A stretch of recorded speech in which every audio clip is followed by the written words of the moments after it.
Let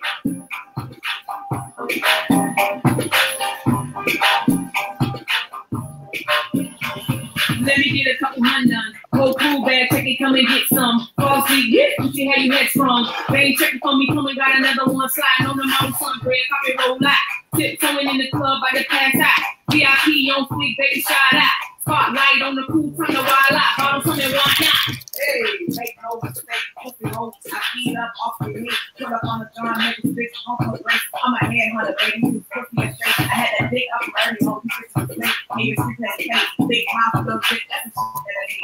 Money niggas is now, ain't no time for that rate. And if you talk about the money, that's come and take a headshot. Make sure you get it right, nigga, don't stop. Ball out on your ass, nigga, nice rock. No deal, quick, fast, green light, gas, pedal when it don't stop. Come and take a headshot. Make sure you get it right, nigga, don't stop. Ball out on your ass, nigga, nice rock. No deal, quick, fast, green light, gas, pedal when it don't stop. I feel that money in my feelings, a hot dog, hardcore club play. I get a nigga rock off. Cookie so good, I get the baby from a knock off. Sex game for the next direct for the knock off. Grip on my ass, something with the feel Killer Cam on the track though, flow sick and she holler than your main pro. But real in scarcity and I'm up and no. Walk off your runway and I'm out the door. Pull up all the change clothes on to the next site. Brown got the vibe right, see me on the big scene, put it cause the too tight. The feeling like people missing instrumental. Rock top on the lot, this is an anthem. Killer Cam and Sims be on the ransom. Any up just an anthem. Make sure you get it right, nigga, don't stop. Ball out on your ass, nigga, nice rock. No deal, quick, fast, green light, gas, pedal when it don't stop. Come on, headshot. Make sure you get it right, nigga, don't stop. Ball out on your ass, nigga, nice rock. No deal, quick, fast, green light, gas, pedal when it don't stop. Come on, headshot. Make sure you get it right, nigga, don't stop. Ball out on your ass, nigga, nice rock. No deal, quick, fast, green light, gas, pedal when it don't stop. You know how I get off top, non-stop, never the industry way. All your homies is crazy, ain't no upper debate. I'ma take it all, copy, tell me, bitch, she wait. Yeah, let's flip it on my nympho. Lady in the street, slut on my judo. Kitty take it when I get it, I'm a deep throw. Put it on, put it through a big stop show. Hey, hey, it's mine.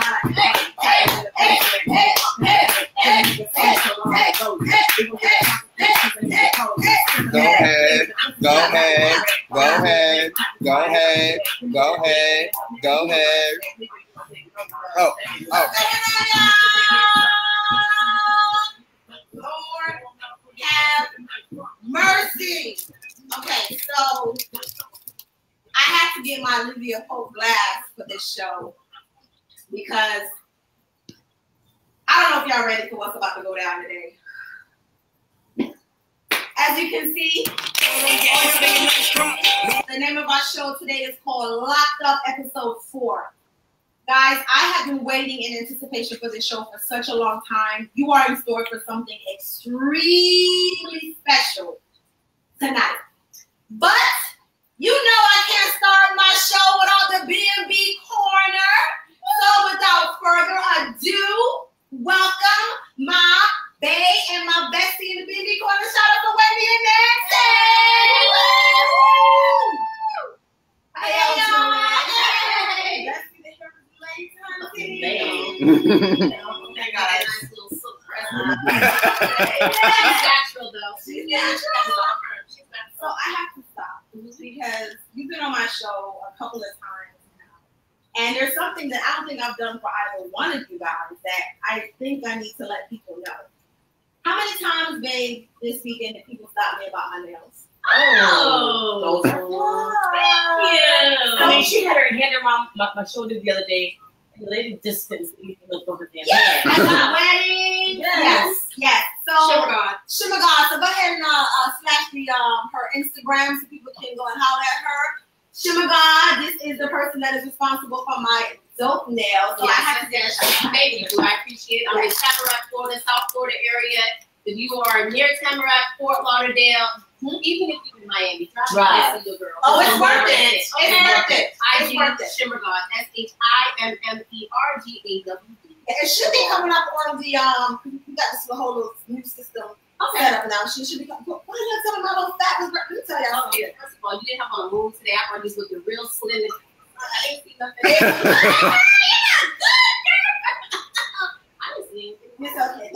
Thank you. Okay, so now another thing that I haven't made people aware, because I kind of talk about it, but I did not give props to you, babe, and the amazing job that you do with the drink. So Nancy actually is responsible for all of the mixology that goes on here on the TV Takeover set. Yes, she gets me lit, she gets my guest lit, she gets everybody else lit, but she also does private prayers. So we've had an amazing time. We've done weddings. What are some of the things we've done? Baby shower. Baby shower. Parties. Parties. I have an 85th birthday party coming up in a week or two. Okay. So grandma about to get lit. Yeah. Like to the extent that I was at an event the other day, she wasn't bartending. I was like, yes. And you don't get behind this bar and help this bartender out. Like she is phenomenal. Upgrade your party. Upgrade your party. Upgrade your party. You slide it up through. Thank you, boo. Thank you. Okay, so again, the reason that I always start out with you guys is because you guys are my backbone. You guys are my foundation. You keep me grounded. But most importantly, not only do you keep it real with me, but you always seem to have the tea. When did you first start out? Dolphins? We had a win today. Don't do that. Wait, the Dolphins last week. It was last week too, so that's it.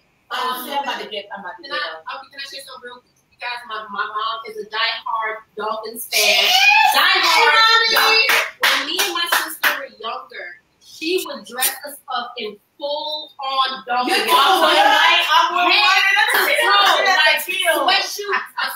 Sweatpants, sweatshirt. We had the Dolphins jacket.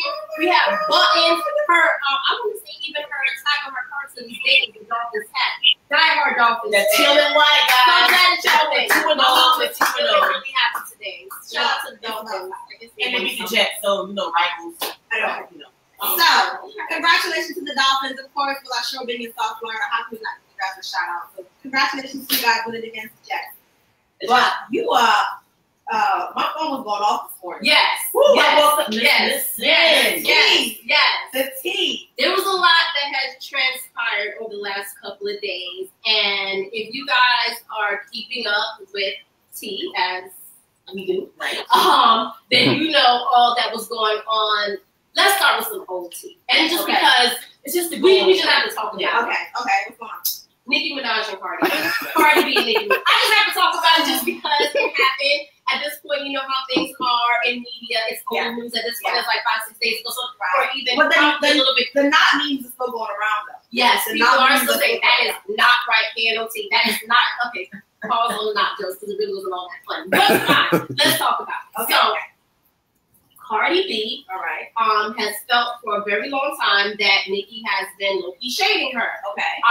Trying to stop her bag. I want to clarify that statement that Cardi made because she didn't say that Nicki stopped her bag. She said that Nicki tried to stop her bag. Okay. Difference there. Obviously, she didn't stop the bag because Cardi has been doing well. She's been winning. She has been 100% true to herself. She also said that Nicki apparently liked a post or may have said something to people or posted somewhere about her parenting skills. And that set Cardi off. Apparently, Cardi said that she checked Nicki one time and she said, okay, was it nothing? There's no beef. We cool. Maybe checked her a second time. But after this particular post that Nicki liked, and people been saying, where's the receipts? You know, I'm always all up on social media. And I was digging. And I did find a post where I did find a receipt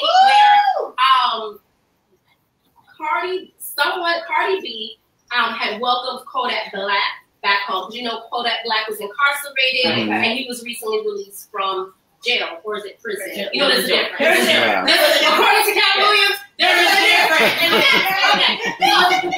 He was one or the other, he was released. So Cardi B welcomed him back home. So some random person commented and said, well, you know, what type of mother are you? I'm not quoting them exactly, but just paraphrasing. Basically, what type of mother are you? What type of example are you setting for your child where you would welcome home this convicted felon? I think he accused them of being a rapist or some shit like that. Just real out there, but basically saying, Cardi, who are you to welcome this person back home? And apparently Nicki liked that post. So So, bitch, this is the shit that you liking. So, okay, listen. Because you know I get on you about liking posts. Okay? Exactly. You get on you about liking posts all the time. I text her and screenshot it, bitch. You need to slow your ass down, okay? Don't be getting too happy about this motherfucking post. I don't approve of it, okay? I don't like it. It's not what we stand for. When you're my best friend, it's we. Okay? I understand and like it. I've been checked multiple times for liking a post. I have stopped talking to people over posts that they have liked in the past. Okay? So I understand a little petty. I am Petty LaBelle, as I was once called Petty LaBelle. Right. You know, I don't care. Okay? If this is the kind of shit that you like, then that lets me know that you and I have a motherfucking problem. Okay? We're no longer aligned. We're no longer aligned. No. This is the kind of things that you like.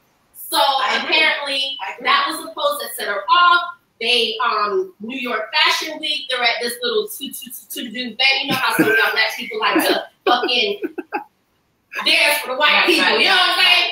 So anyway, so they in New York Fashion Week. Cardi B's dressed to the T. Nicki Minaj looking like phenomenal. That bitch was beat to the God, yes, she was fucking phenomenal. But anyway, Cardi saw her there. She had her opportunity, and she like, look, bitch, we about to handle this shit. Don't be liking no motherfucking post, bitch. You know. So Cardi got with her. Cardi threw her shoe at her. The shoe didn't connect. Nicki was off in the corner because she was so appalled and disgusted. First of all, bitch, you Chun-Li, motherfucker. You be talking all this fucking bull talk. I remember it was I think it was a DJ or some shit. I think it was even DJ Self, if I'm not mistaken.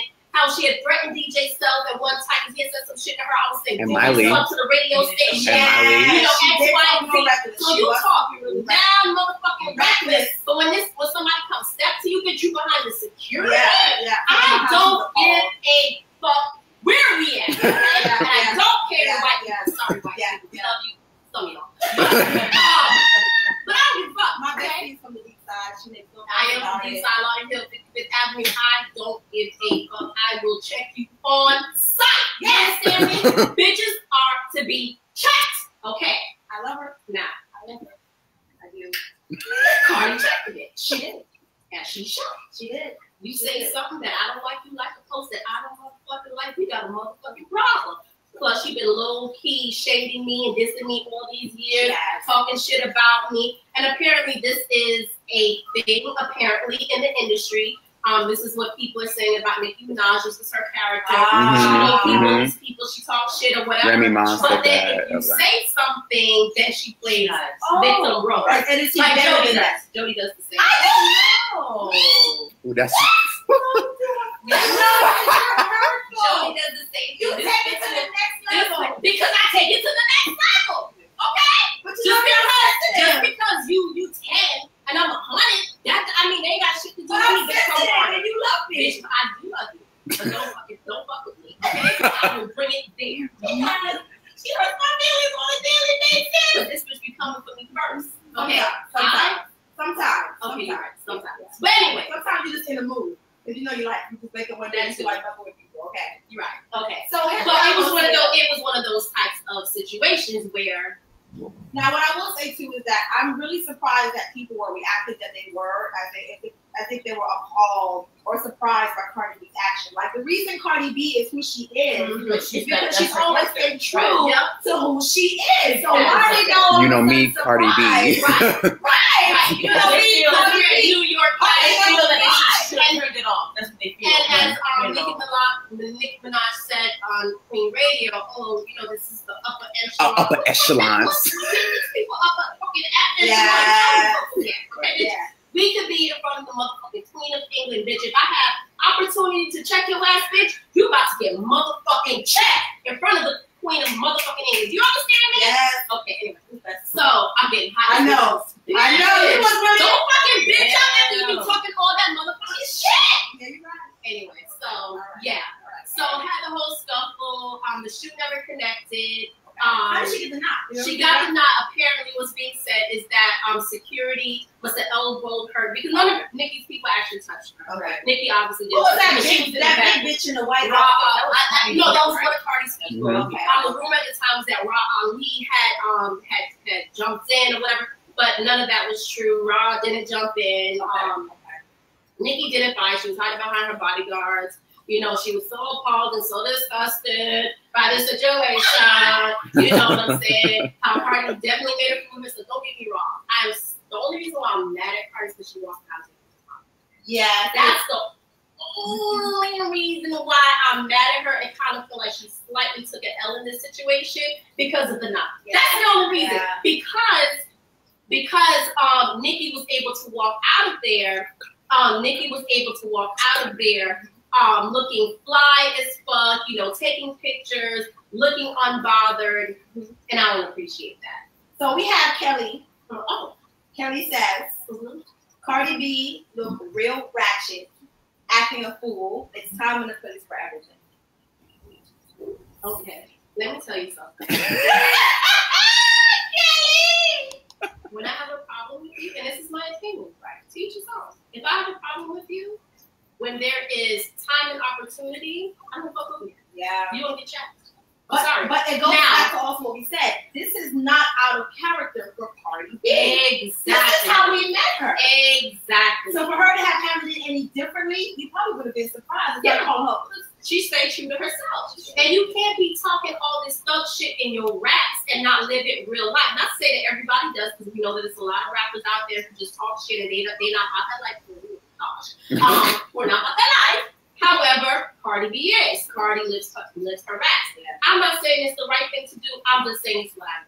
Yeah. It's all I'm saying. If you disrespect, I'm going to check you. Doesn't mean that it has to lead to violence. Absolutely not. You don't have to be violent. You don't necessarily have to take that approach. But however, you cannot control how I respond to you. That's something that I've learned along the way. You talk shit, you can't control what's going to happen. You can't control if I'm going to yell at you, if I'm going to scream at you, if I'm going to ignore it, or I might fucking pop you in the fucking head. Right. That can happen. And you also cannot get upset with me when I respond the way that I saw fit to respond. Exactly. If you know that you said something to trigger me, then you need to be prepared for you got to be prepared for whatever shape or form that may come. Or just shut the fuck up. You can do that. You can shut the fuck up. And not come for me, especially when you know I'm a fucking lunatic. Lunatic! Okay? Don't come for me. But again, sorry, I mean, don't get me wrong. I did go back and listen to her album again after the gays had checked me and was like, there's a lot more songs on that album that are better. I only thought it was like 1 or 2, but I went back and checked it. I did do like an album. So fucking Nicki Minaj and her slayage at the goddamn New York Fashion Week, and Cardi walks out of there with fucking nod on her. That shit pissed me off. That's the thing I was upset at. But again, I'm into checking bitches. I'm into it. That's my thing. Not everybody is. So she's into bitches. That's what she does. I love her. But if that's not what your thing is, then don't do it. Don't do it. To each his own. But you can't dictate what is the proper place or time for certain things. And especially if it's about pandering to white people, no. We not gonna do that. What else we got? So now the hot tea. The hot tea. The tea that works. This is hot off the press and shit. Under 24 hours type stuff. Cat. I love me some fucking I do. And you always quote him all the time. Never in the history of nigga. I fucking love Cat Williams. I know when I talk to people who are a little slow, I call them, oh, little tick. Cat Williams. Okay. Yeah. I love you so fucking Cat Williams. So he was on a show, this radio show, B103, in Atlanta. Okay, good. Y'all know. One show. I lived there for like all of the years. It's not a gay place. It's a morning show in Atlanta.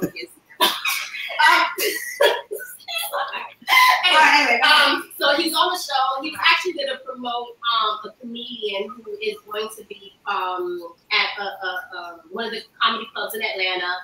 He was also talking about I can't think of his name right now, but something, if I'm not mistaken. Red Fox. No, Red Fox.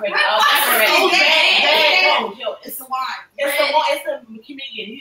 Yeah, I can't think of his name right now. God bless his heart. But he was also talking about how he's going to be doing. Red is going to be doing his own stand-up show, and how Kat, I believe, if I didn't mishear it, Kat was going to be backing him and supporting him and doing his show.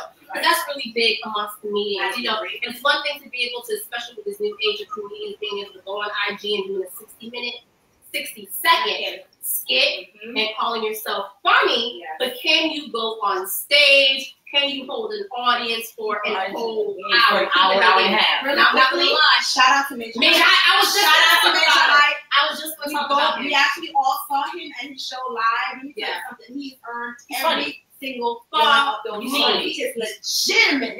Legit comedian. Like this guy, like we were a little apprehensive again, just thinking about the whole thing. Like, yeah, okay, you can go on IG and talk some shit. And we just knew he was about to go up and do a bunch of skits. No. Look, I'm talking about gut busting, funny as hell. So I can't take that away from anyone. You know, dare I judge anybody? Dare anyone judge anyone without really giving them the opportunity for them creating the opportunity for themselves to go on tour and do their thing as a comedian. That's hard. That's very hard. So one of the things that Kat did was to kind of educate people. He talked about the Monique situation. How people thought that it wasn't fair that Netflix offered her such a low number. I believe it was like 500,000. People felt like she didn't deserve it. She's been a comedian for a long time. She did a big thing about it. She did a whole big thing about it. Made it about black people and this whole thing. How Amy Schumer, I believe it was Amy Schumer, she said got more, blah, blah, blah, blah. She's not, blah, blah, blah. Okay. So he educated us. He said that, he broke it down and said it's about ticket sales. So he said, which makes sense. He said that he sold 2 million tickets at his show, and so Netflix offered him $2 million. So it's based on ticket sales, you know, and he's one of the things that he mentioned, like if Monique wants to earn more, she's going to have to go out there, really push herself and work to get there. He also talked about the fact that he, for the most part, is independent. He was like, he's 50 years old and has never had, you know, a loan in his name. So to that extent, where basically he does everything himself. He's not backed by major labels, how a lot of these comedians are out there.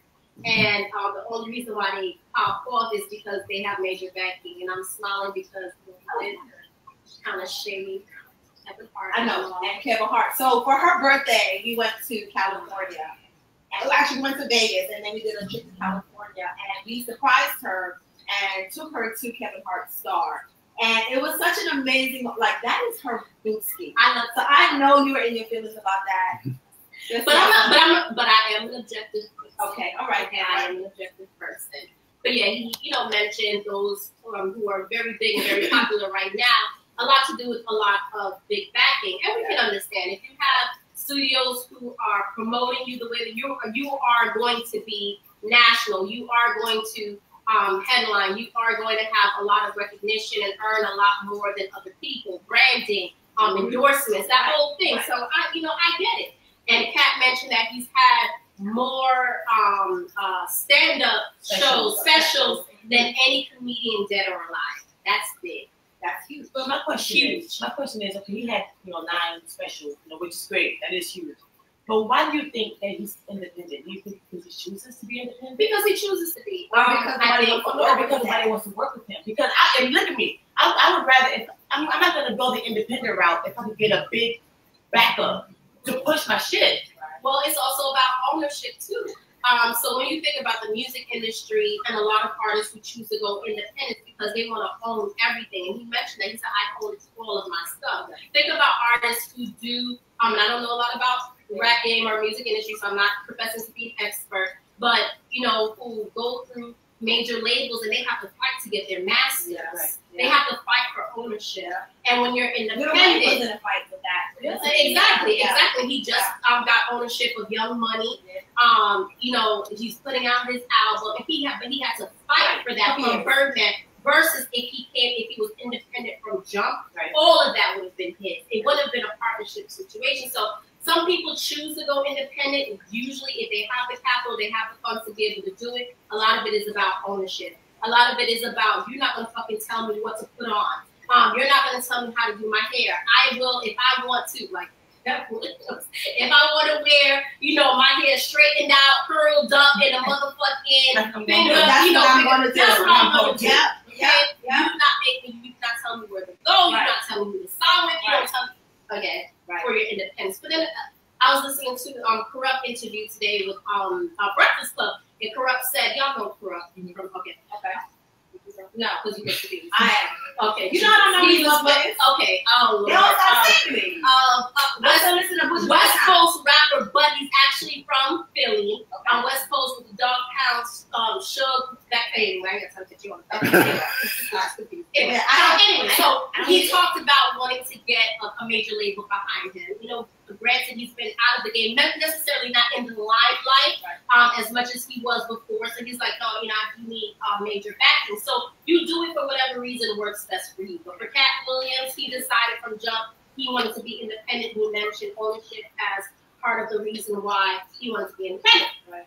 So then on to Tiffany Haddish. So then he starts to shade Tiffany Haddish. That was rough. It was a lot of shadery there. Yeah, and, you know, he mentioned, he was like, okay, first of all, she hasn't proven herself as a comedian. She hasn't done a stand-up tour. Mind you, of course, she was on a Def Comedy Jam. So, yeah, has she done jokes? Absolutely. Has she carried a crowd for a whole hour in the same light as maybe a Kevin Hart or a Cat Williams show?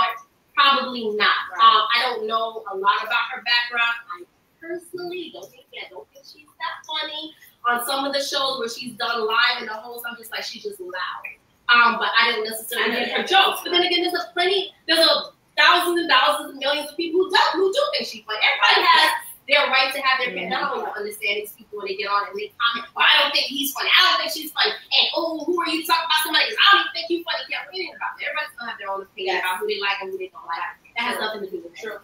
However, he said the reason why she got on is because she said that she dates white men. And apparently she was married to a white man. I didn't know that. And he was saying that's what jumped off her career. That's what really got her popped off. They talked about the movie that she was in, Girls Trip, and he said, first of all, he saw it in 2004. He was like, look, I saw that script in 2004. He's like, you thought she wrote that shit? She didn't write that?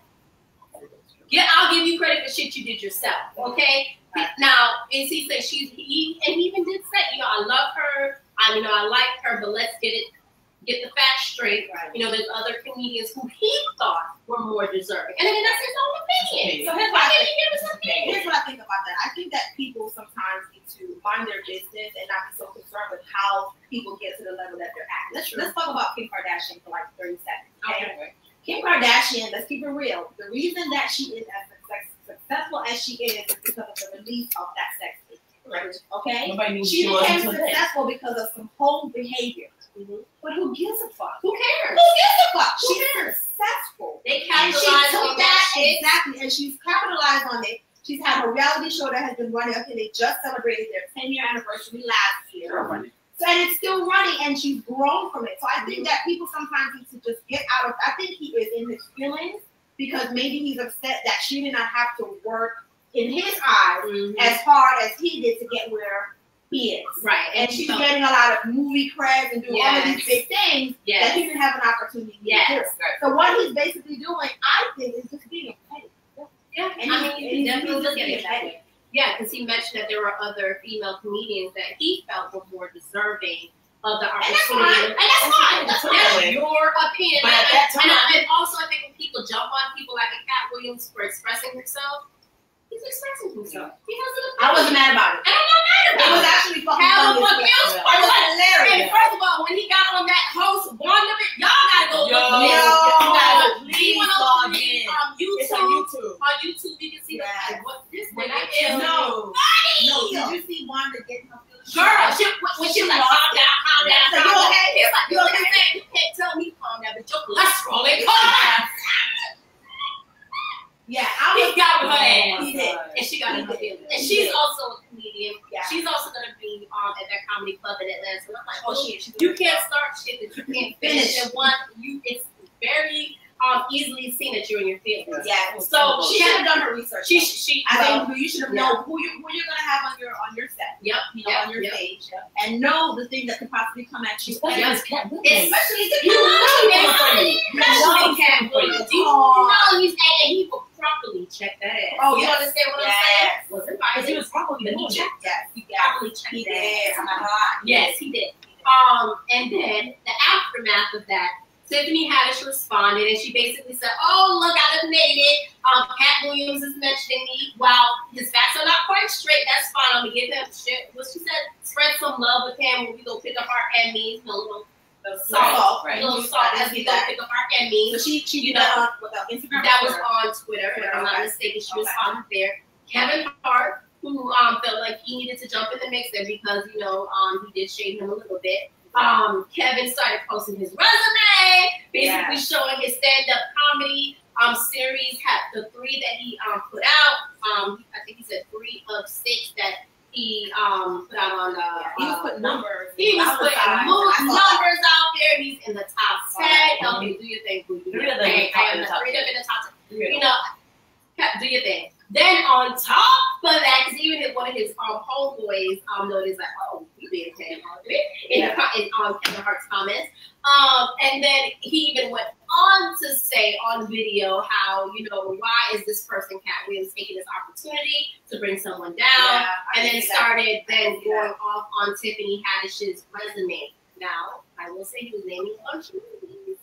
That was Cat Williams' point. Let's talk about her stand-up special. Yeah. You know what I'm saying? And again, I understand where Kevin came from. He felt like, that's my friend, that's my girl. He had her back, and they just did a movie together that's coming out. I would totally respect that. But again, everybody has their right to their own opinion, and that was Cat Williams' opinion on Tiffany Haddish, and it was funny as hell. To the point where, it was so fucking funny after I watched the shit on YouTube. I went on Netflix and watched Cat Williams' 2018 which could have been exactly why he did what he did. Well, that shit was he knew that it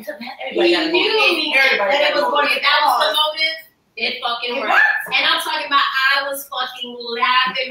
And if y'all know me, y'all know I love comedy. And I was laughing my fucking ass off. And then after I watched that thing special, I went and watched Kevin Hart's special for like the 100 million times. As if it was the first. Oh my God! I'm laughing like it's the first fucking time. They are good though. But they are good. They are great. They are good. I like both of them. I like both of them.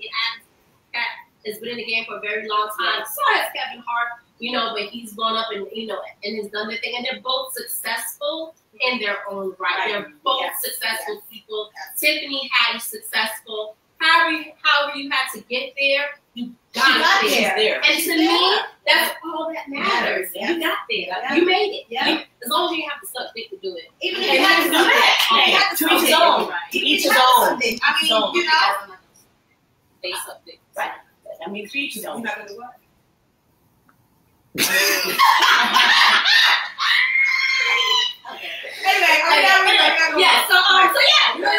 So that's the team. Tiffany Haddish, Cat Williams, Kevin Hart, Nicki Minaj, and Cardi B. That was good. That was a good team.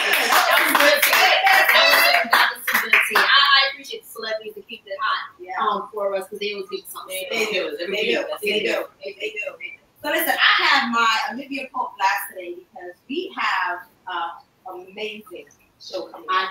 We've been talking about this for a while. Yes. So in a couple of seconds, we are going to actually have Mr. Stacey Lewis and his partner, his queen, is going to be with us as well. Wow. So really quickly, Stacey Lewis actually just served 21 years in prison for a series of extremely violent crimes. One of the things on his rap sheet was actually murder. Yeah. So, but you know what? I had a chance to kind of talk with Stacey over the past couple of weeks, and that's my dude. And so I don't only want to share with the audience his story because it's amazing, but I also want to kind of give them an idea of the behind the scenes of people like Stacey or people that make it like Stacey. So we're going to try to make it a little bit cozy because we're going to be streaming them in side by side in a little bit. So I know my camera guys are going to be coming over and we're going to be connecting them in just a second. So we're going to be connecting Stacey and his beautiful queen. Cameraman, let me see. If you guys could just move on. Yep. Am I going to see? What did we decide? I was going to sit here. Stay right there. I'm going to sit here.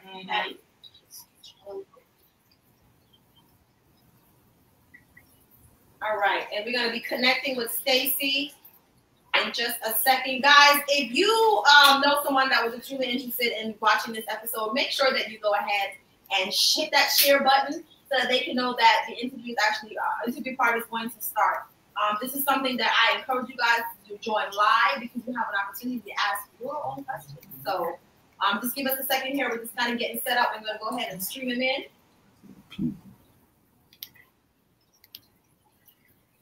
All right, all right, all right. Let's see, let's see. Stacy, are you there? Yeah, I'm right here. Hold on 1 second. Hold on.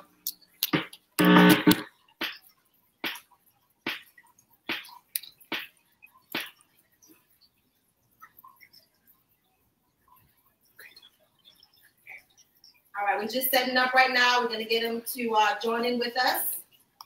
A lot of join. Stacy!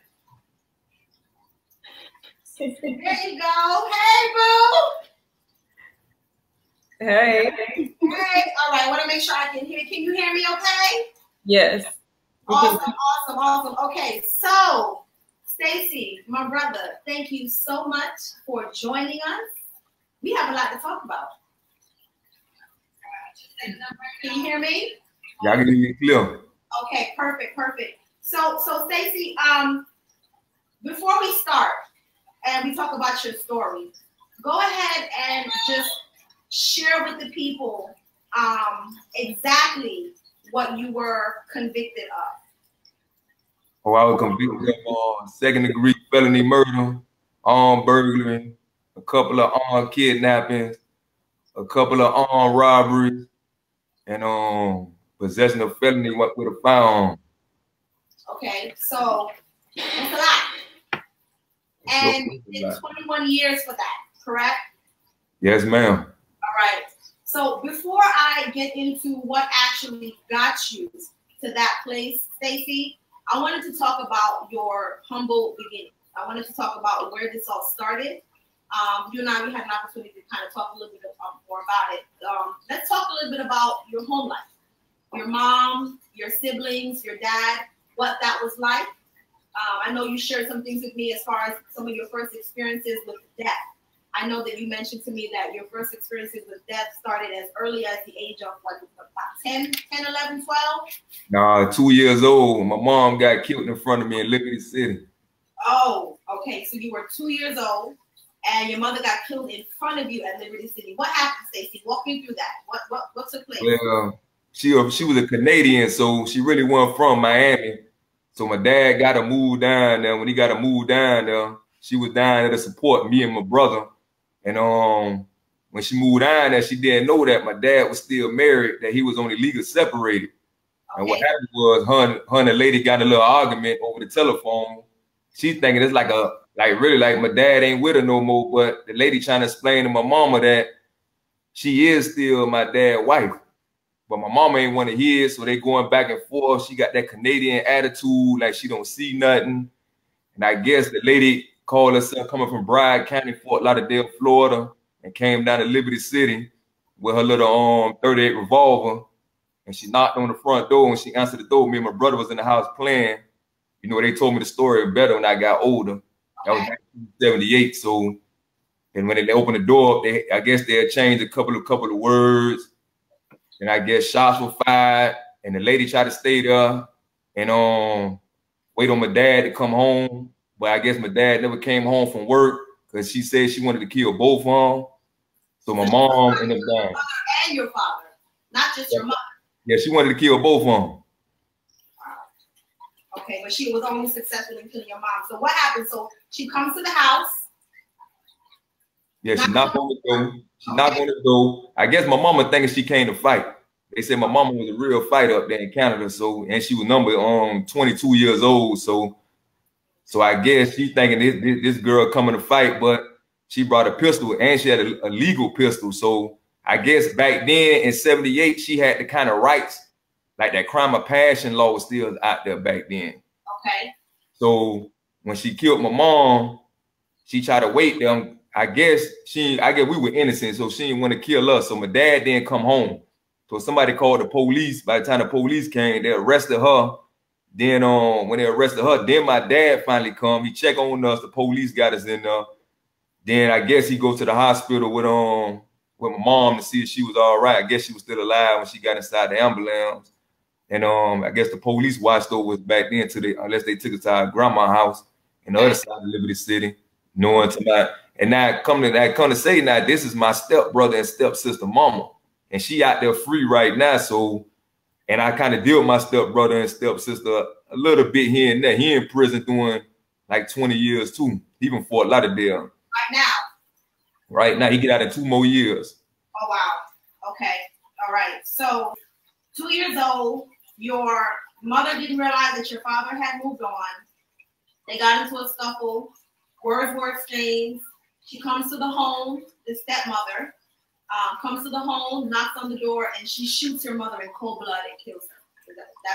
And stayed there like it was legal. Knowing somebody said she ain't try to get away or nothing. So she shot and chilled. Yeah, she just waited on my daddy to come on. They said he ain't come home in time. The police got there first. So whoever called the police probably said it.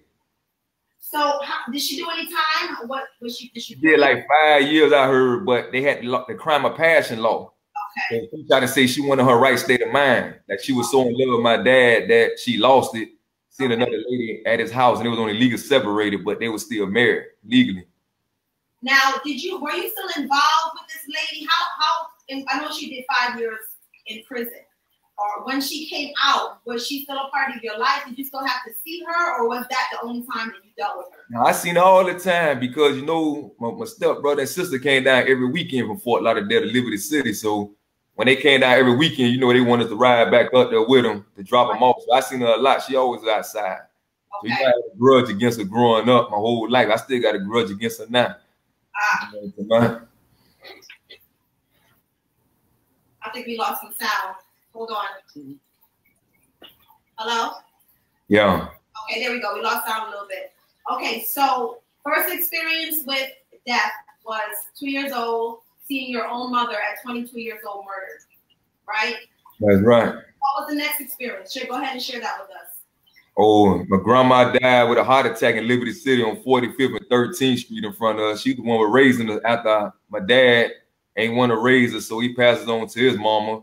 She ended up dying with a heart attack in front of her. My auntie was too drunk really to save her because I believe she should have called the police. She'd have been good, but she was too toe down and drunk, and she fell asleep. We told her something wrong with grandma, but she thought it was all like it was a game. So my grandma ended up dying inside the house with us on 45th and 13th when I was like 5 years old. You guys were in the house? Yeah, we were right there. We were right there. You know, my grandma raised me. She raised me because my dad, like, he didn't want to raise no kids. He rather pay child support and raise you from a distance. Now, we talked a little bit about your dad, Stacey. I don't know if we have the audience went in and out. I can't hear it. Hold on, Stacey. No, he's there talking. Huh? He's there. You can hear him? No, he's not talking. Oh, okay. Stacey, can you hear me? Yeah, I can hear you good. Oh, okay. I'm sorry. Okay, so we talked a little bit about this audio, child is live. So we talked a little bit about your dad, right? And you were kind of talking to me about the type of relationship that you have with your dad. What kind of relationship did you have with him? Because I know you said that he was more the one willing to pay child support. He was like a dad that he knew how to do fun things, but he didn't know how to raise kids. Okay. That's why I guess he never raised kids. So I guess my mama got killed. He felt like he still ain't want to raise no kids. So he pushes off on his mama in the other side of Liberty City in Alapata area. So it was like after my grandma died, he had no choice but to raise us now. And I think that was a burden on him for him. Like, you know, he like a real party happy type dude. He like to go out every weekend. He just like to hang out with chicks. That was just his lifestyle. He was in the band. Before that, that's how he met my mama in Canada. So he traveled a lot.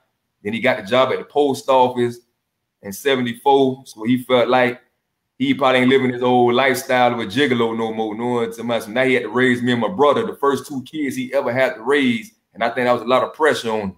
You think he was a little bit resentful? Yeah, it's like it's our fault that we didn't get killed with our mama that time. You feel what I'm saying? Like, if we'd have got killed with her, he would have had a clean slate and paying child support in DC to my other brother and sister, and the other brother and sister in Fort Lauderdale, Florida.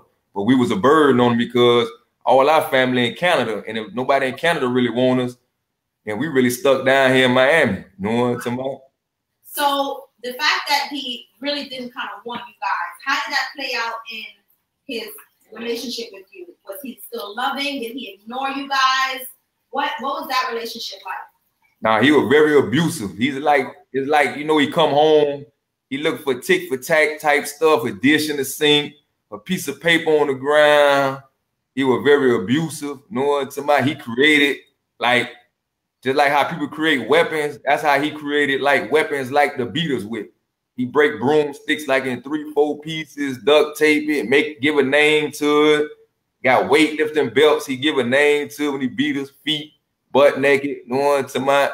Like it was all our fault that we survived our mama death, like we should have died with him. So he was upset that you guys did not die. I believe so. I believe it paid a toll on him because he knew it was his fault in the get-go from even moving my mama down here to Miami. She ain't even from the United States. Don't really know nothing about the United States. He tricked her down here. She got no family but us. And it's like when she died, it's like he only really cared for her. So you introduced me then to your brother. Was he your younger brother or your older brother? You talking about the one I told you about? Yeah. That was my little brother. That was your little brother. Talk to me a little bit about him. First of all, let's talk about what kind of little brother was he? What were your memories of this little brother? Oh man, he liked to play Nintendo. He loved football like me. You know what I'm talking about? He just had a little issue in school, you know. Everybody ain't the smartest people in the world, you know what I'm talking about? Everybody just can't figure it out like the next person that go to school. So they just feel like a normal kid supposed to figure it out and bring home good grades and good report cards and progress reports. But in our childhood growing up in that household with my dad, that was like pressure to make bad grades. So you so scared to make bad grades because for every letter, you get a certain amount of beatings and licks. For every F, every D, you know what, somebody C on up, you was good. But a D and an F you bring home, he got a certain amount of like beating licks you gonna get, and he gonna pick whatever he want to beat you with, the weightlifting belt, the sticks that's duct tape. You feel what I'm saying? So really, he got already HRS got him 2 times for child abusing us from the age of 5 all the way up. So we stayed in 2 foster homes, me and my other brother. So it's like really like, but I couldn't figure out why he kept coming back, fighting to come back and get us. Right. We were doing good in the foster care. Then one time my auntie came and got me in Coconut Grove, you know, down south of Florida, and we were doing good. He came and got us again. So I just couldn't figure it out. Why you keep coming to get us and you really don't want us? Right. That's confusing to me because if he had an opportunity to not have to be bothered with you, why be bothered with you? Was it a financial gain? Was he getting money for keeping you guys, or? Nah, what I think it was, the family that we were with despised him. Okay. So to get back at them was like to get us from over there with them, the people that really care for us, who really trying to help us. He trying to get us from over there to prove a point to them, like he got the power of control because he the last parent that's alive. There was a control thing. It wasn't that he really cared. He just wanted to. Yeah, that's all it was. That's all it was. My shit. Okay, so talk to me about that day with your brother. Oh, one day we'll come home from school, and I'm gonna start right from the beginning. Yeah. My older brother and them in Richmond Heights, they went to Richmond Junior High, and we went to Colonial Drive Elementary School. So they brought their progress reports home a week before that we brought ours. But we've been told the older brothers that, listen, our brother got a bad progress report, man. Let's find a way to change it before we turn ours in, before he see it. So your brother he had a bad progress report. Yeah. You and your other brother knew, so you guys were kind of talking, trying to figure out what you were going to do to maybe change up the grades for him. That's right, change the grades up. No, it ain't nothing but a progress report. It ain't like it's a report card. It's just the midway through. So the older brothers were like, okay, we're gonna wait a couple of more days before but all theirs were good. So they didn't care about turning theirs in. They in junior high school. So when they turned theirs in, now my dad said, where y'all's at? Y'all in elementary school. Y'all should get y'all before them. So we like, man, all right, we might get ours this week here. So no, we knew we had 5 days to that Friday to change his own progress report, but we couldn't find a way to do it. We couldn't find the right ink and material like how to photocopy on top of like we usually do. Make the grades look good. So that Friday came, me, my little sister, and him, we ride back on our bicycles, and he crying all the way back saying he don't want to get no beating for bad grades. So I'm telling him like, man, ain't no but bad grades, man. But one beating, man, just get it over with, man. So we get in the house. Coincidentally, nobody home on this Friday. Like my big brother them be coming home from Richmond High. They had an extra game at that school that day, so they stayed late. And my dad and my stepmom was gone somewhere coincidentally too. So it's me, my little sister, and my little brother and so we finna go outside and play because it's Friday evening. So just you at the house. Yeah, just me, my little brother, and my little sister. Okay. So, you know, we ride home from school together. So this May 20th, 1988. Okay. He was 11 years old. He turned 11 years old January 11th. Okay. So when we get in there, I'm finna go outside and play. My little sister already went outside and played. So before I went outside, son told me to go check on him. So when I go check on him, he got my daddy 357 in his hand. And I know my daddy got hollow points in there. That gun legal. No one to my. So he say, what side my heart on? And I looked at him like. He asked you what side is his heart on. Yeah, I ain't gonna say my brother was the sharpest person in the world, but I think he had like little effects, but he did normal things. You feel what I'm saying? But now I'm starting, the older I got, now I really see it, that I think he had some mental issues that they overlook. Okay. Because what person don't know what side they hard on? So my little sister come back inside. She see me take the gun from him. So when I take the gun from him, I say, little bro, you tripping, man. Ain't nothing but a beating, man. I say, he might don't even beat you that bad for that. It ain't that bad. It ain't nothing but a progress report, not a report card. So he went to crying. I took the gun from him. I put the gun back in the gun case. I got on this junk and I put it high up in the closet. And I say, little bro, man, it's going to be all right, man. Just go in the room and just chill. He said, man, I don't want no beating again, man. I can't take no more. And I looked at him like, damn, man. I said, it's going to be all right, man. I said, I'm going to go outside and play, though, man. Go play some football. So when I went through the garage, though, to get outside, I see my little sister at the gate. We hear the gunshot go off. No. So she run past me and fly in there, and she going to hollering. She went to hollering. Oh, he shot himself. He shot himself in the chest. There's blood everywhere. So I fly in the room since I'm the oldest out of all of them. In 88, I was turning 12 years old. I was 11 the same year. I was turning 12 that year. So when I run in there, I see him on the ground, blood everywhere. And he got a big hole in his chest. So I see the gun on the ground. So I run and I go call the ambulance, but the ambulance never came. So now I call my auntie on the other side of Richmond Heights on Monroe Drive because she handicapped and she always home. I told her to call. Ambulance never still came. I run out the door. Next door neighbors knocking on the door like they told me. Anytime I need help, talk to neighbors. I know the neighbors are home because I see all their cars there. They don't answer the door. So I run back inside. We trying to talk to him. The only thing he said was, tell mama I love her. No, like he knew he was going to die. But it's like that's what he wanted. Now I'm older now. I look at it. It's like that's what he wanted. You know how some kids try to kill themselves to get attention. I could tell he didn't do that for that reason. I could tell he was ready to go. He was tired of life, and that's what it was. He do it sound crazy at the age of 11, but that childhood we grew up in is like we grew up faster than other kids. It might be hard to explain like that, but we grew up. Most people from the poverty neighborhoods kind of know what I'm really talking about right now because. It's like he wanted to die. So what they did was finally my brother them came home from school. My dad came home. The ambulance came. They got the helicopter to fly him and all this at the park. They rushed to do that. So they take me and my little sister. They want us to go to the hospital because they feel like we done seen too much. So we end up in Coconut Grove. My auntie and cousin them, and they trying to explain life to us. So I knew he was dead then. Knowing that.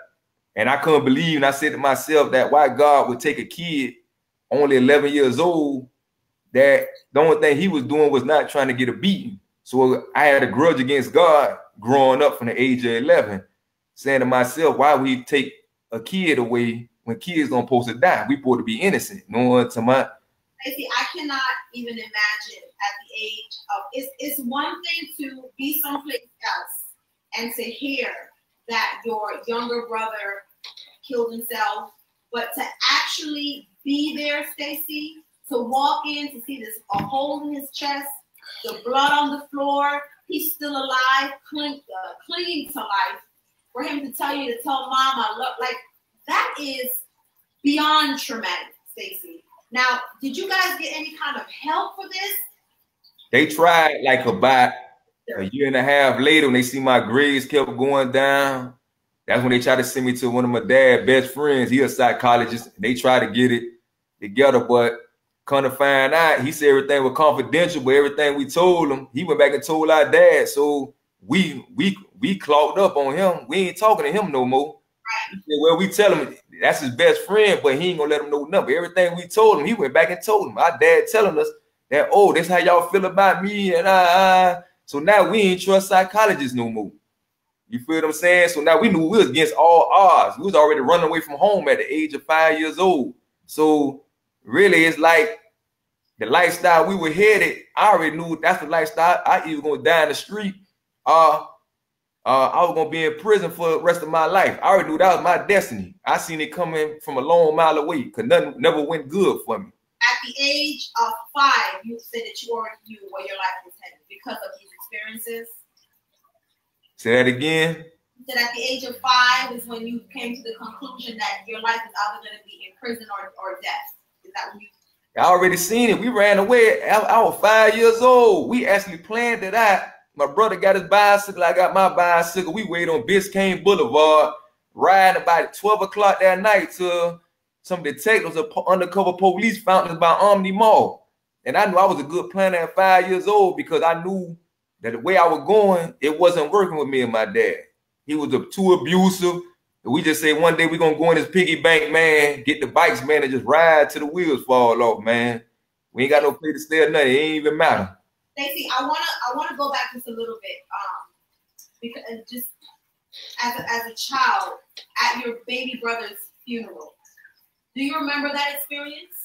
Oh, that was sad. My little sister sung there when I was in the house with me. She sung the Whitney Houston song. The one that was okay.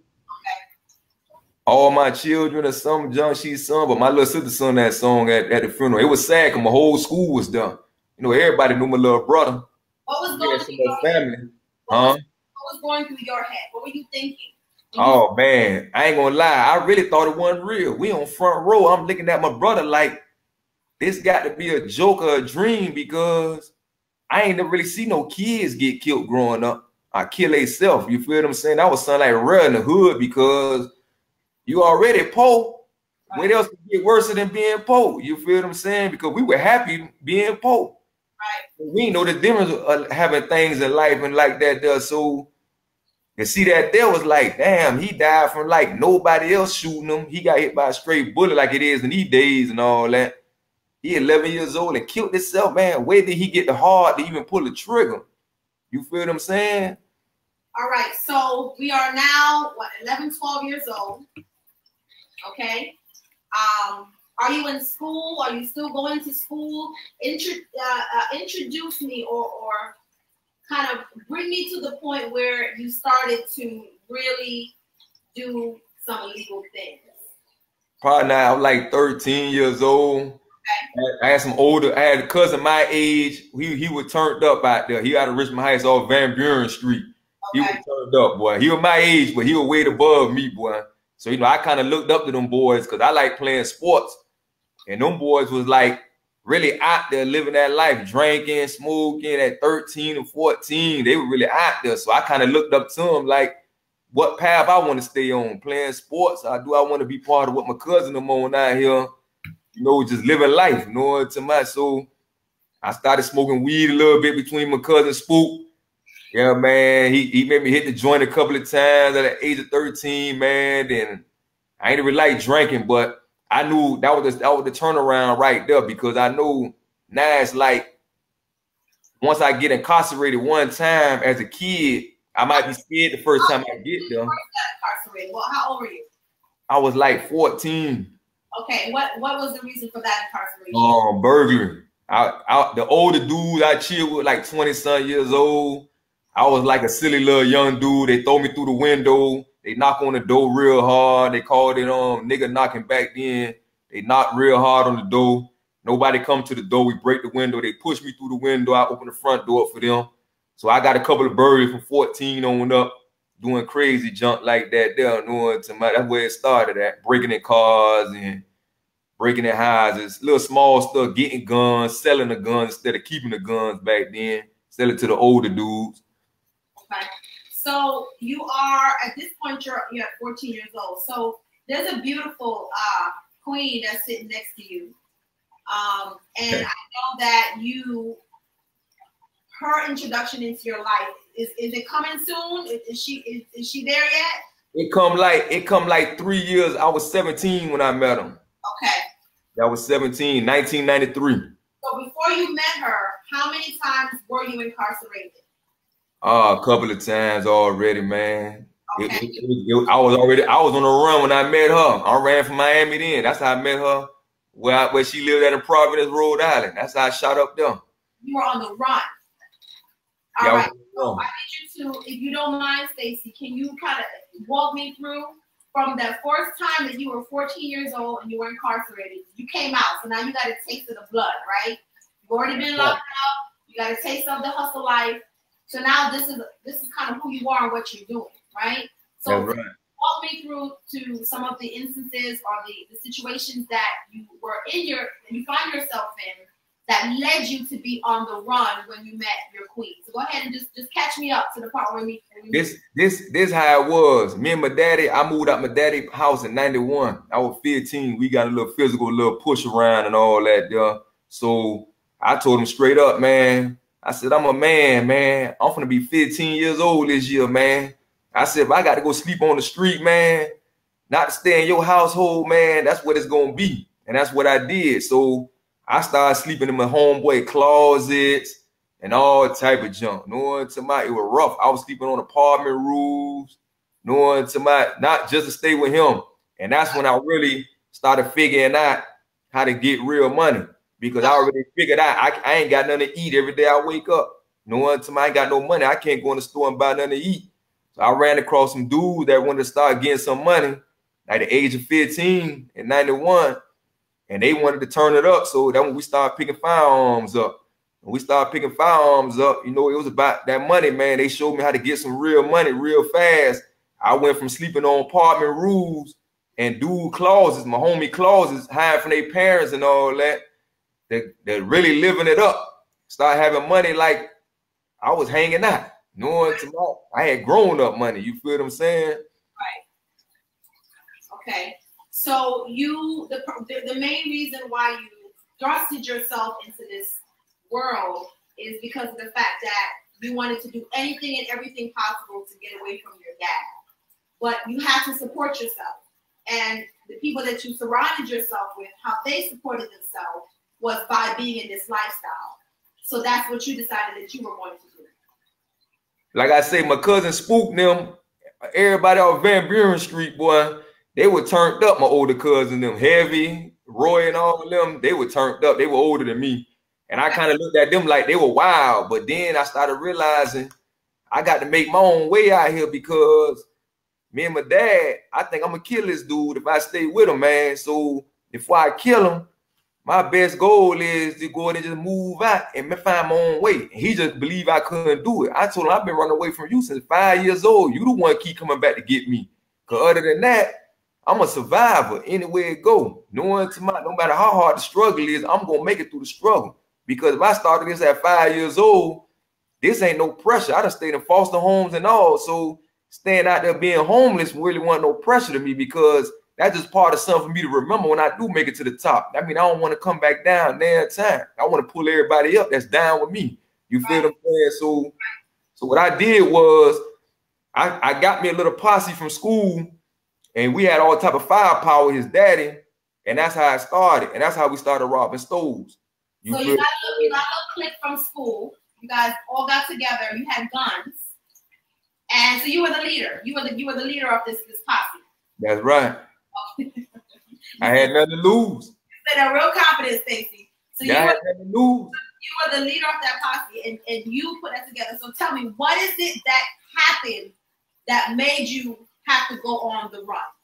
What did you do? Oh, all the programs they've been trying to send me to, I was escaping from them. No one to much. So when you escape from them, that's automatic, like a high truancy from school. They on your trail with a warrant. No one to much, and it's gonna show like you escaped from a juvenile facility. So what I did was, my brother went to Rhode Island in '93.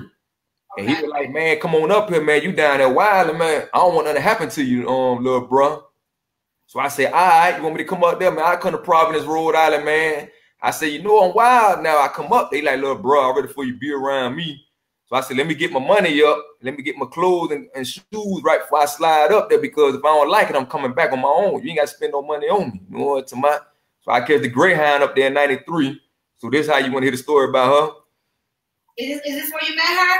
That's right. All right. So you took the Greyhound. I took the Greyhound, a long Greyhound, about 30 hours to get up there, 100 delays. Okay. You know, right. That is my first time leaving Florida, period.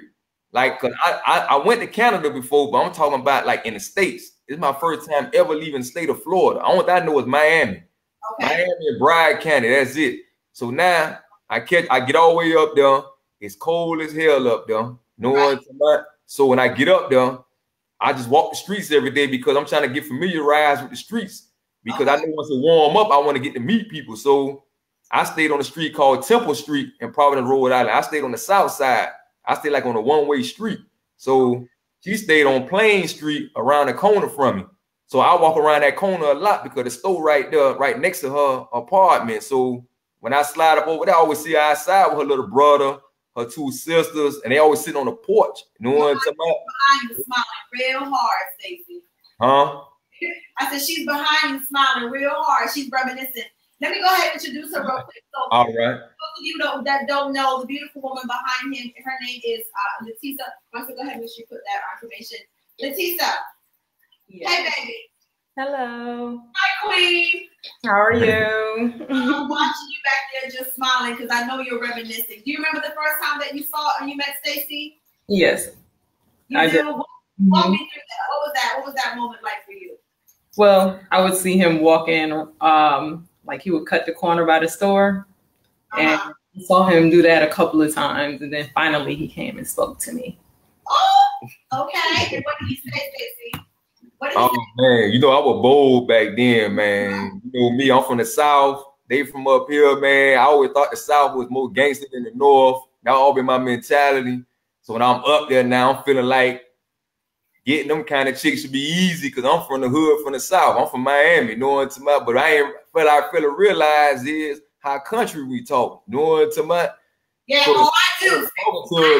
I went to talking to her, and she like you got to slow down because I really can't understand you. She said, your southern accent is too strong.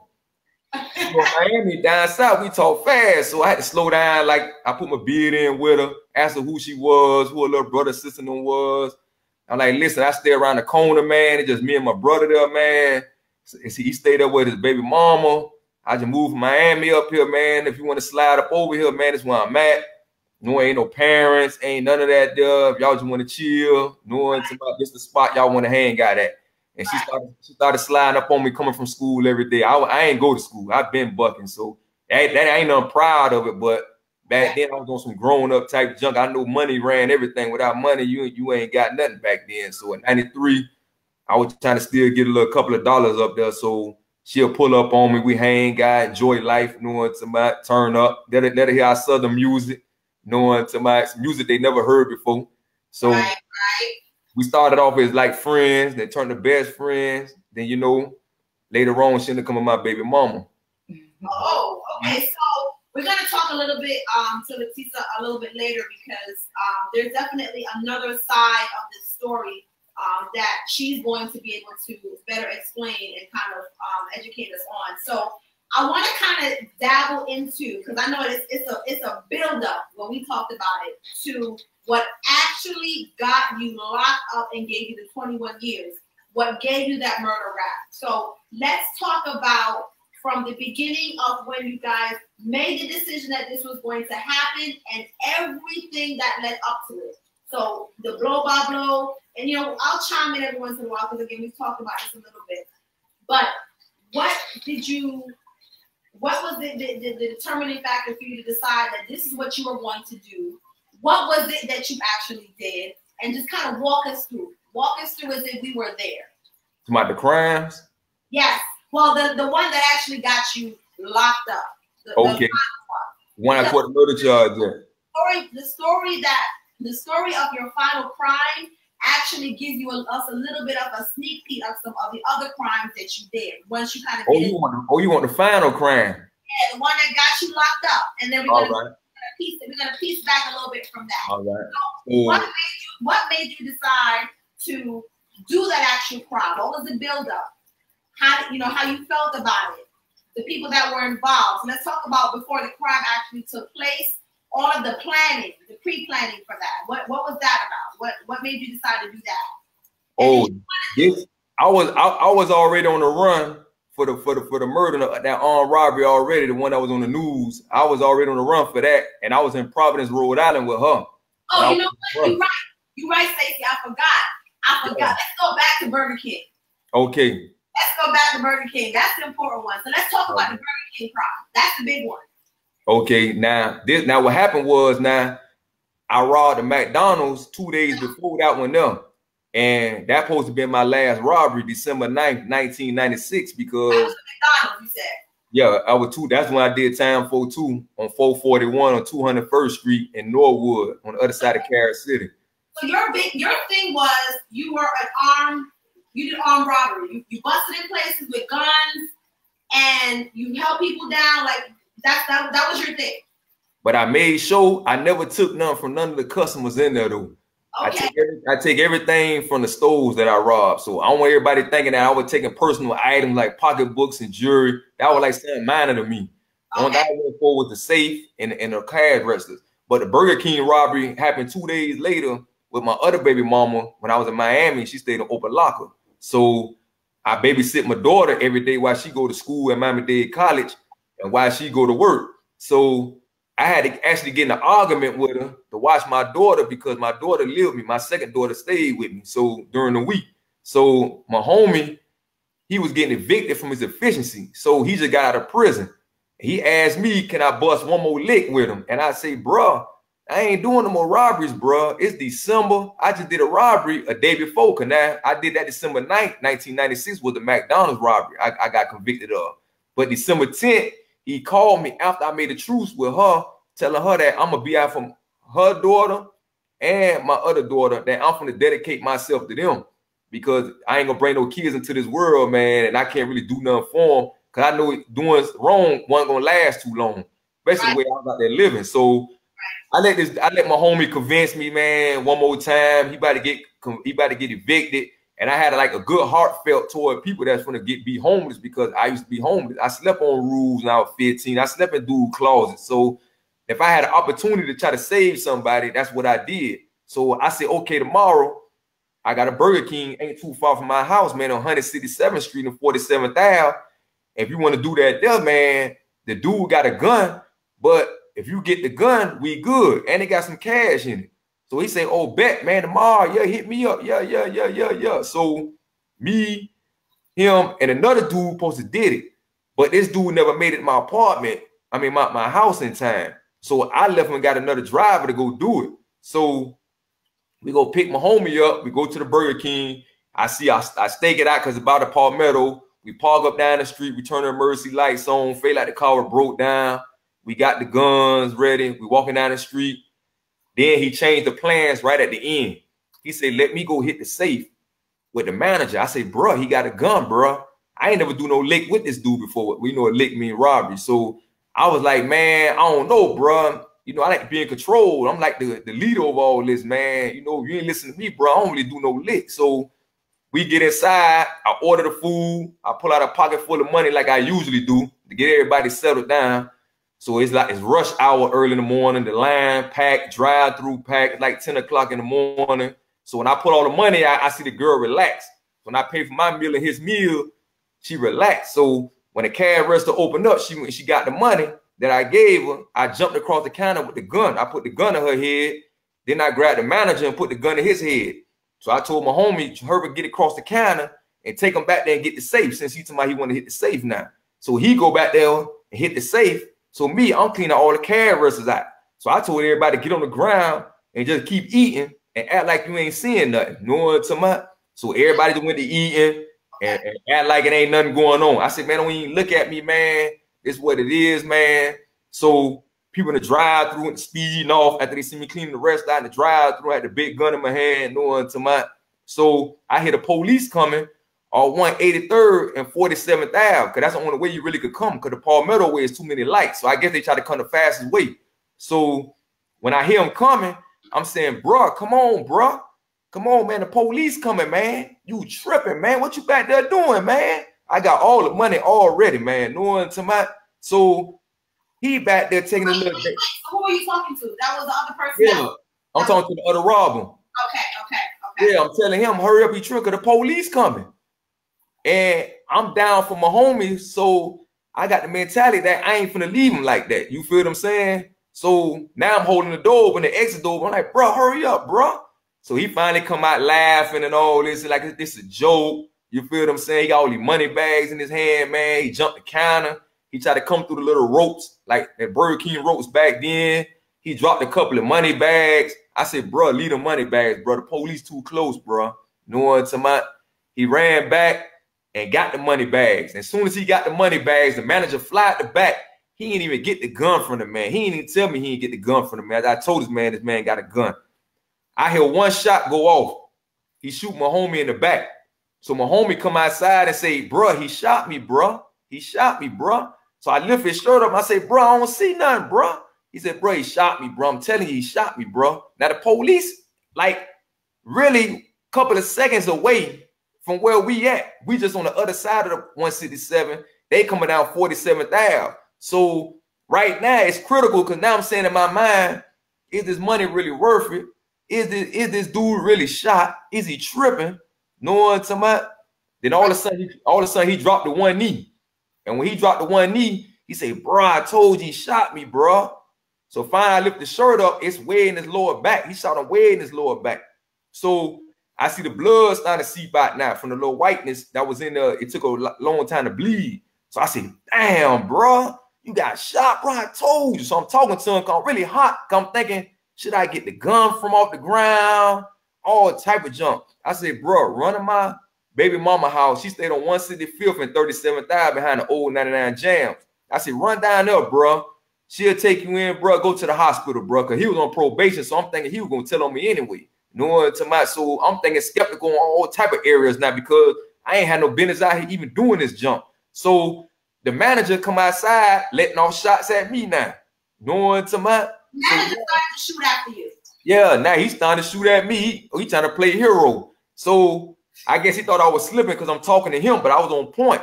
So like 3 little jits was skipping school, where jits mean little kids. They skipping school, they book bags. And when they got their book bags coming my way, they startled because they don't know what's going on, because I'm running straight at them.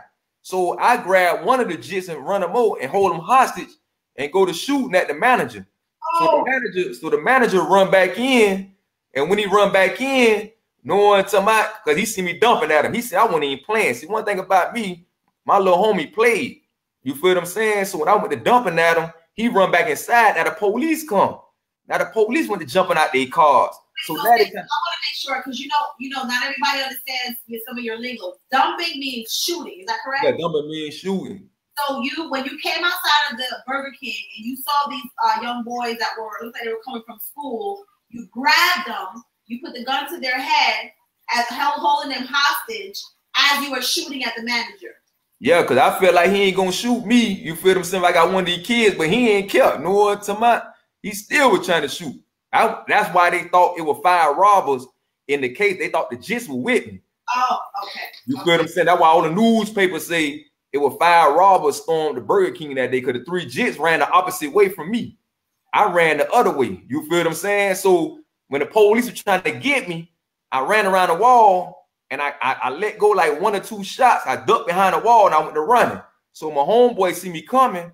He dropped the hood down, cut the mercy lights off. He cut the engine on. We jump in. I ducked down in the back seat. The police get right behind us. like on 175th and like 47th when I'm gonna make that right turn. So I say, bro, pull over, man. I'm finna jump out dumping, man. I can't go to prison like that, man. They were looking for me for all type of other armed robberies already. So I felt like, man, I'm all in. I ready for them to kill me out there that day there because I got kids, man. I want trying to go to prison forever, man. Then my homie on the ground bleeding to death, man. Knowing time. So really, in actuality, the police got right behind us. I say, pull over, bro. I'm finna jump out dumping, man. So you were going to jump out of the and shoot the police? I had no choice.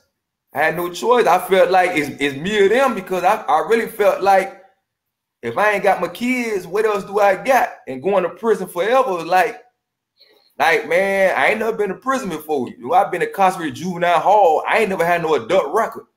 Right. You know what I'm saying? So in my mindset was that I ain't going out like no sucker. Everybody get behind that wall and get stuck behind that wall, fighting for their life or black and white documents. I said, I'd rather handle mine in the street today, have my jury and trial out here today. You feel what I'm saying? So when we pulled over, the police went around us and kept going. Because they only see one driver. Yeah, the police passed right by us as we pulled over. So really, I say either it's his lucky day or it's my lucky day.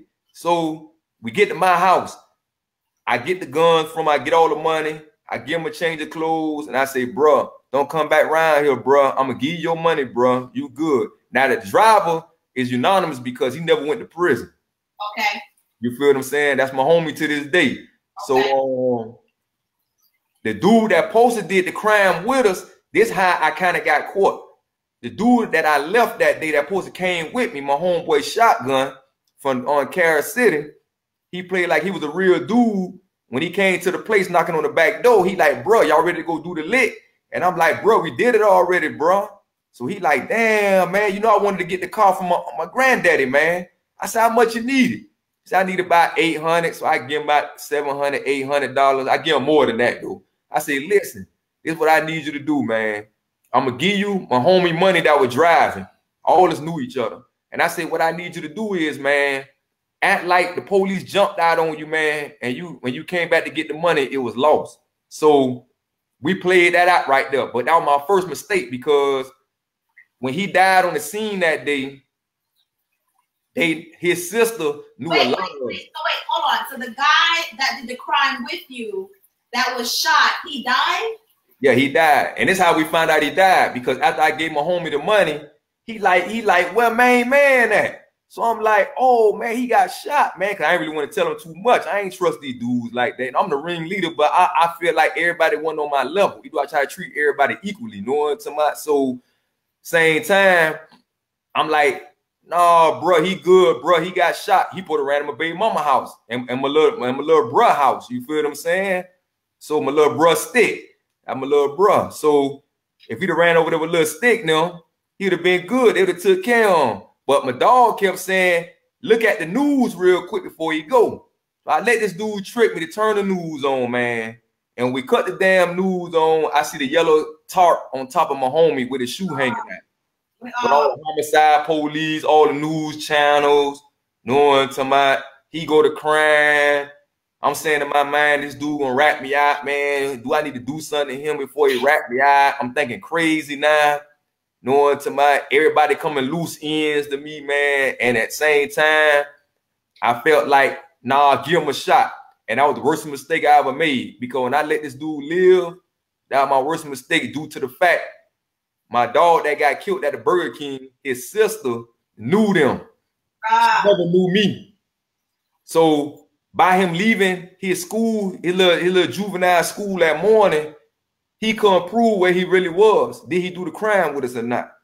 So he put the police straight on me. And this is how they got me. When I ordered the food, my fingerprint was on the Burger King receipt at that time. And it had the time on it. So when I dropped it on the ground, and when this dude Shotgun from Carol City told on me, that linked it, the Burger King ticket, to my fingerprint, because I ain't had no adult record. Once he told him who I was and where I lived. And that's how I went on the run in. That's where it all started at. So that's when you started to go on the run. That's why I went up to Providence, Rhode Island, then back up there with her. Hey, let me ask you something. how would you have felt? Those two young children that you held hostage. And I want you to be honest with me because you know I love you. You know that I have a different type of relationship with you because I understand you. And I don't judge. But how would you have felt, my brother, had you killed those kids that you held hostage?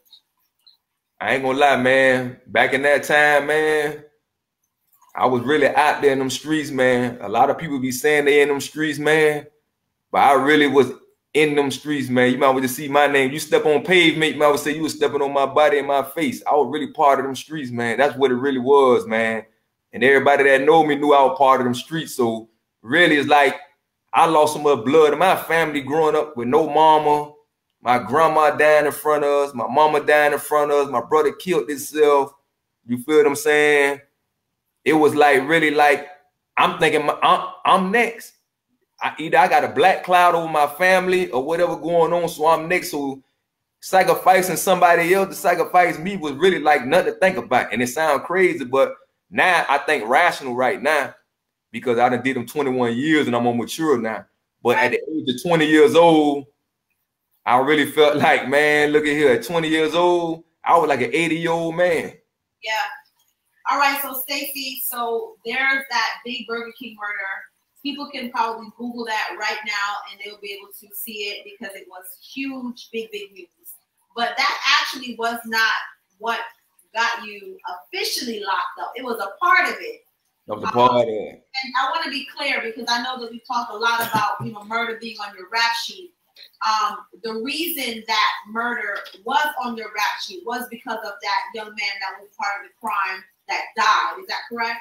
That's right. It's a law called felony murder that came out in 1978. If you and your homie go commit a crime together, you go steal a car, and if you crash and he dies, you get that murder charge because you committed a felony with your homie, no matter what kind of crime it is, from small or big. And that's how they got me a felony murder charge. That's how murder got. I just wanted to be clear because we've been talking about that, and you know I didn't want people to think that you were not to say that I don't think that you were capable or that you wouldn't put somebody under. But I just wanted them to be clear, specific to that charge, why you did get that murder charge with that. So now I want you to walk me through that final moment when you eventually got into your situation where you were locked up for the 20 years. That final situation, that gas station situation we talked about. Walk me through that. Yeah, because I was already on the run from a discount auto parts in January 24th of 1996. I was on the run from that discount auto parts in April of 96. And I was on the run from a general nutrition center robbery on January 24th of 96. So really, I was already on the run going from January to April already. And I was in job corps at the time doing good. But you know, the hood snatched me back in. So that's how I led up to the December 9th. McDonald's and Burger King on December 11th, the next 2 days. So really the last case was based on this. It was based on I was in Providence, Rhode Island with her. And we kind of got into it. I called myself just packing up and leaving, going back to Miami. Thought that was the best decision to make. And when I went back down to Miami, I went with my other baby mama down there. And what happened was she had me like in the house, like trying to spoil me, like just don't go to prison and stay out of trouble type image for me. But that wasn't me. So I was back in Miami probably like 2 weeks. And what I did was I hollered at one of my homies and asked him, do he got some firepower? Even other dog from Kansas City. Firepower meaning guns, right? Guns. Okay. So he said he had some guns on deck, you know, and he had a lick for us to hit. So he had a job out in Miami Lakes called PRC by Discovery Zone. Everybody knows PRC. Shout out PRC. Yeah, so we get out there and I go on, I get my baby mama car, fly down there, take her to work, drop my daughter off next door, which I shouldn't have did. That was disrespectful to my baby mama to this day. I really feel sorry for that though. I thought I was gonna be right back, maybe a couple of dollars and come right back, trying to be slick. I ain't want her to know the play. So I go down there, I follow my dog to PRC. I ain't know how to get there. So when I get there, he was like, let's get in your car. And what we gonna do is leave your car and drive my car back, and we gonna come back and get your car tomorrow. So I said, all right. So he showed me the lick. I didn't like it. The lick looked kind of crazy, knowing to my, so I'm like, nah, bro, I'm finna chill on that lick there, man. So what happened was I went to go buy a beer from a Shell's gas station out there in Miami Lakes in Discovery Zone Plaza. So when I go to buy the beer, I told my little homie, just put it on the counter, man. I pay for it, man. You good, man. Knowing to my, so you know he got working money, man. I take care of him. So when I put the beer on the counter, the Spanish lady asked me for ID. So I look at her like, man, I'm 21 years old. Either I know I'm 20 years old, though. But I'm like, man, I'm 21 years old, man. You tripping, man. So she like, no, you need to show me ID. I said, listen, man, we ain't finna make no big issue out of all this here, man, about no ID. I'm really saying in my mind, though, do she know what kind of dude she even talking to right now? You feel what I'm saying? So I'm trying to let it ride. Tell you something, Stacey, and I have this conversation with my best friend every day because she's really cute and she's really short and she looks like a really, really sweet person, but she will fuck a nigga up. And it's crazy. That's one of the reasons I personally don't interfere with people because you never know. You cannot judge a book by its cover. You're right. You never know who you are dealing with. So I want to just make sure that I touch on that so that the rest of the world can understand that sometimes you need to stop fucking with people because you really don't know who it is that you are fucking with. But go ahead, my brother. I just have to. That's right. So now she told me I'm making a scene inside the gas station. So I already know how fast the police will come. So I'm saying in my mind, all right, okay then, you can have that bill. All right. So I fly out the door. My dog like, what's up? I said, man, I'm finna rob that junk, man. I said, just on the strength, she disrespecting me, boy. I'm finna go lay that junk down, man. I said, we seen the potato sack on the back where the bank bags at. So I said, I'm finna go lay it down. I wasn't even finna do nothing today, but guess what? I'm finna turn up on them now. So I told my little homie. It wasn't planned. Nah, it wasn't planned. The other job was planned. Okay. But when we got there, I didn't like. I ain't like the setup. Had beer trucks in front of it. They were stocking up and loading up. So in my mind, that's too many witnesses, and anything go wrong, we got to shoot our way up out of us. So I'm like, that's too many avenues and too many corners and barricades. I don't like mess. I like go an easy jump. You know, into my. So it really was just gonna go back to his job, drop him off, give him a dap. You know, until I chill with him for a little bit. I've been on the run about 7 months now from December to July. So it's really like nobody ain't see me in Miami. I'm sneaking back down there because I was staying with Taz up there in Providence. So everybody got a chance to see me. I was kind of glad they see me. So long story short, I go back and get the gun. So I say, listen, man, you ain't even got to come with me, little homie. I said, this is about principles, man. She tried the wrong dude. There's 2 Spanish ladies in there, 1 Spanish old poppy with long ponytail. So I pull a gun out before I even got this to the gas station. Then I start walking across the parking lot with the gun in my hand. Everybody pumping gas was looking at me like I was crazy. Wait, hold on. So you were just willy-nilly walking across the parking lot. You weren't even trying to disguise or to hide the gun. You didn't give a shit. No, I was already flatlined. I had a million cases. They were looking for me. I'm all on posters in Carol City and Dade County News. I'm wanted. I'm one of the most wanted dudes in Carol City at that time, man. So I really looked at it like, really like, man, what I got to lose? Ain't no more wearing no hats, ain't no more wearing no sunglasses, no ski masks. You feel what I'm saying? I'm all in now. Right. They already know who I am now. Before I was like a ghost to them. But now they know who I am. So now I ain't playing games out there no more. It's me, my kids, and my baby mama. They all that matter to me at that time. So when I get inside, I already got the gun out still. I walk straight behind the counter. They got like a big gap behind the counter as soon as you walk in to the right. I come in, I grab her. She go to hollering. I go to pistol whipping her for a while. Because I really was pissed off because the way she tried me about this bill. And I really was trying to get a point across. It wasn't even about the money. You feel what I'm saying? So I grabbed the money. I tell my homie, it's the first time I ever robbed customers. I told my homie to get everybody wallets, pocketbooks, the people that work here, pocketbooks, get everything, man. Ain't no more spaying nobody no more, man. This is what it is now. So I see the Poppy on the ground, like he's looking up at me, knowing to my soul. And I look at Poppy, I'm like, what's up, man? What you keep watching me for, man? Put your face on the ground, man. So he like, oh, man, I don't speak no English and all this junk, man.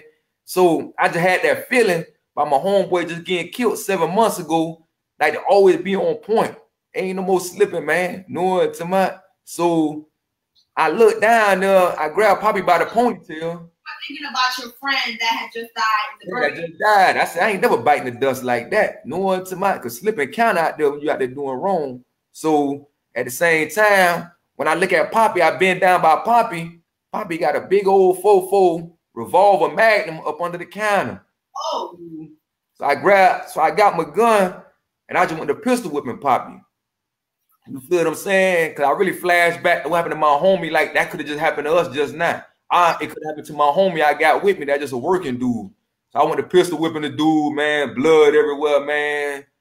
The lady screaming still, man. The other lady out pistol whipping, man. They were just saying, don't kill him. Knowing to my, then my dog had to call me to get me out my trance because I really was gone. You so feel you what I'm saying? You were zoned out. At that point, you were seeing red. You didn't give a fuck, Stacey. I was zoned out for my homie that got killed, but then I thought about everything about my life, like how I end up where I'm at to this day, man. My mama got killed in front of me. My grandma died in front of me, a heart attack. My brother killed himself with a gun. Knowing to my, now my homie got killed in front of me doing a robbery. So now I'm really saying to myself, like, damn, man, what I got a black cloud on me or something, man. So finally, I get out the trance when my dog kept calling me, let's go, man, let's go. We got the money, man. So I shoot the register a couple of times. I shoot the phone a couple of times. I walk up out of there. I don't even run. Money flying out my pockets. People blowing the horn saying, sir, you're dropping your money. I ain't even really like, I really was tired. I think that's what it really was. I really was tired of running back and forth, seeing both of my kids, Miami to Rhode Island, back and forth. And I'm like, what do the future hold for me? So we get in the car. We get the PRC. We count the money up. So when we count the money up, I see my dog keep looking back out the back window. So I'm like, I ain't even finished counting the money up. He like, oh, I'm straight with that right there. So when I give him the money and he counted, he like, oh, I'm straight with the little $300-400. I'm like, no, we got some more money, man. So he jump out the car. He get in his car. He switch clothes. He go to work. I look up. I see the police grab him. They got the police and the SWAT team out there. So, PRC. Yeah, PRC. So they let him go because he got a little PRC badge on and his dress clothes on now. So I'm thinking, damn, he seen the police that whole time. That's why he got the money he got and slid out to call me like that, man. This dude slime balled me like this, man. So I guess what it was, and I found out later on when I went to court, one of the younger people that were pumping gas out there when I had the gun out, knowing to my, they the one followed us as like a hero to the PRC place. So if I'd have never pulled the gun out at that time, and I'd have waited to get inside to pull that gun out, I probably never went to prison to this day. I probably still been on the run. I really thought I was very educated in them streets, how to bounce around and how to get around. Knowing to my, so when they got me, they ran down on the car with the SWAT team. They already knew what the car was. They knocked the windows out. And I went and got my beer off that counter too. I was drinking my beer. My Budweiser. I never forgot it. I went and got that beer. She left it on the counter. So I'm drinking in the back seat. So they knocking the window in. Boom. I'm stuck in the back seat. I'm in a 95 Tercel, a two-door Tercel. So I'm in the back seat, really clogged up. I'm tall and long. And I got my 9mm Beretta with me, 17 shot in the back seat with me. And I'm just laying on the ground. And the SWAT team knocked all the windows out, telling me to get out the car. They knocked all the windows out of the car. Yeah. So they telling me to get out the car because they can't reach me. I'm in a two-door Tercel, so they don't know how to get to me. So they got the M16s on me telling me, get out the car now, get your hands in the air. So I'm holding on to the 9mm saying to myself, like, damn, man, is this really it? Knowing to my, I'm steady drinking my beer and all, but I got my back to them. They see the gun in my hand, but I wasn't gonna let it go. I really just wanted them to kill me. I ain't gonna lie. I really was just saying, I ready for y'all to just shoot me up right now, man. I ain't gonna let this gun go, man. Because one thing about it, I always say, I ain't never going to prison, man. Because I know I go to prison, I might don't never get back out. And to go in there and die behind the wall, that's unheard of. Knowing to my, because I know that ain't no joke. I ain't really know people that went to prison, but my cousin Spook. But I said to myself, boy, that ain't like no lifestyle I really wanted to live as a lifetime. So I ain't want to let the gun go. Right. They blamed me. I guess I was in this era right now. They would have killed me that day. Oh, yeah. You know what I'm saying? because they really spared me. They really spared me. Yeah. So I finally gave them a gun. Stacey, did they know who you were at that time? Do you think? Oh, they just knew I was they seen what I did to that Spanish lady and that Spanish man, probably all that blood on the floor. So, and I let them shots go in that cash register and that phone at the end. So they probably think I'm the most dangerous dude in the world at that time. You feel what I'm saying? Okay. So they don't even know who I am at this time. So I give them the gun. They snatched me out the car. They beat me all up. You know how that junk go. They wasn't no pressure. But the whole time I'm sitting in the back seat, I'm just saying to myself, damn, man, 1997, man, this how my life end, man. This how it's going to end. All the struggle I've been through, it wasn't my fault growing up. All the people I lost would have made a difference. If I'd have had my mom or my grandma, my little brother that died, would anything would have changed? Do these people even care about people that's in poverty neighborhoods, that's growing up losing lives, the violence and guns and knives and all that and fighting all the time? Do these people even care about people like us?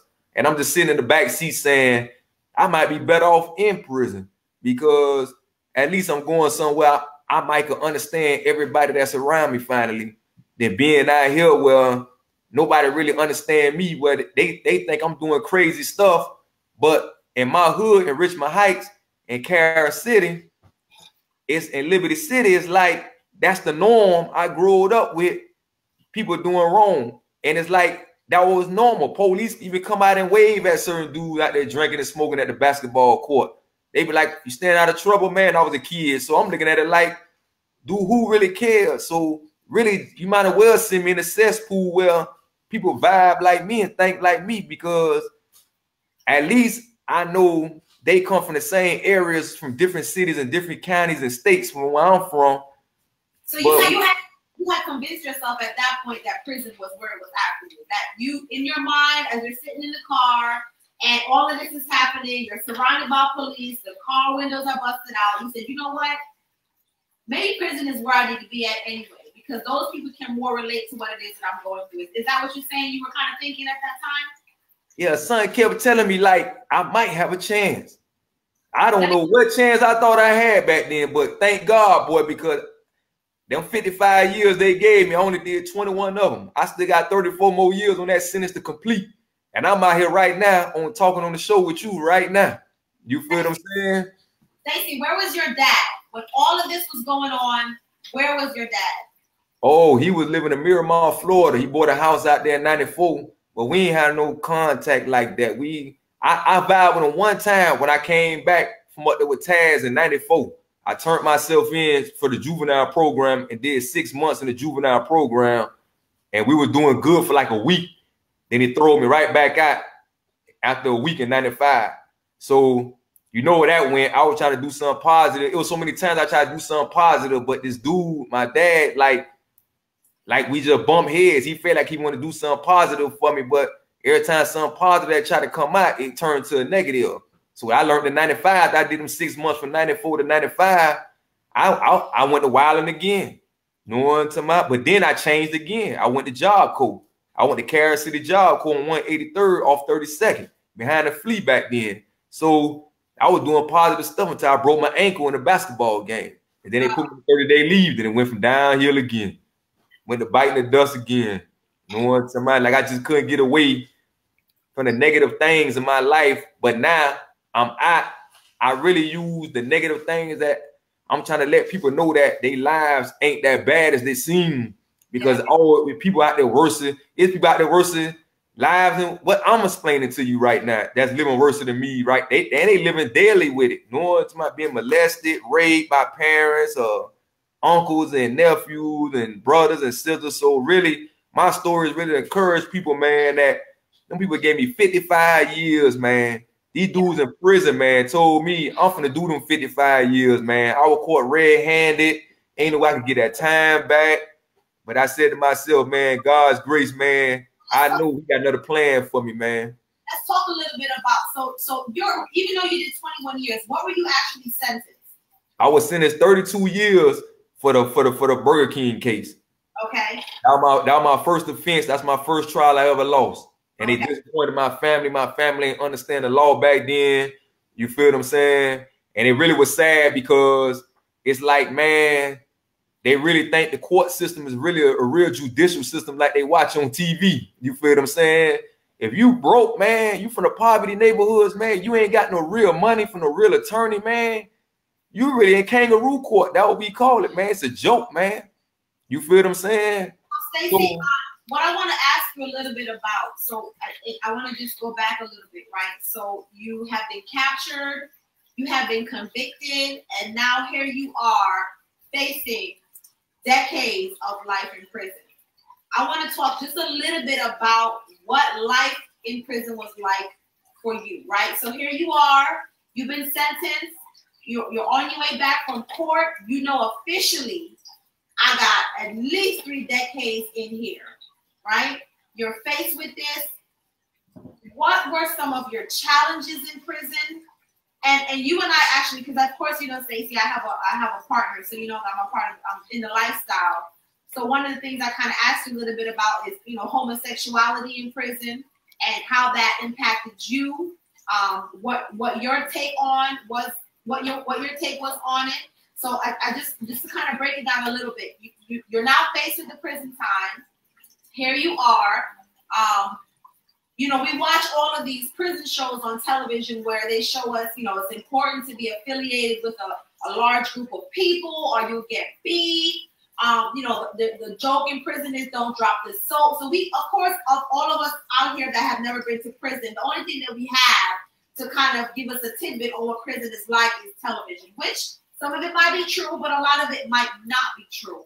So help me dispel and to kind of separate some of the truth versus some of the movie hype when it comes to prison life.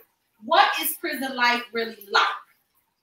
Prison life is really based on you like a cockroach, man. If you a cockroach, man, you gonna get killed easy. You gonna get stepped on every corner, man. They gonna keep spraying raid on you over and over.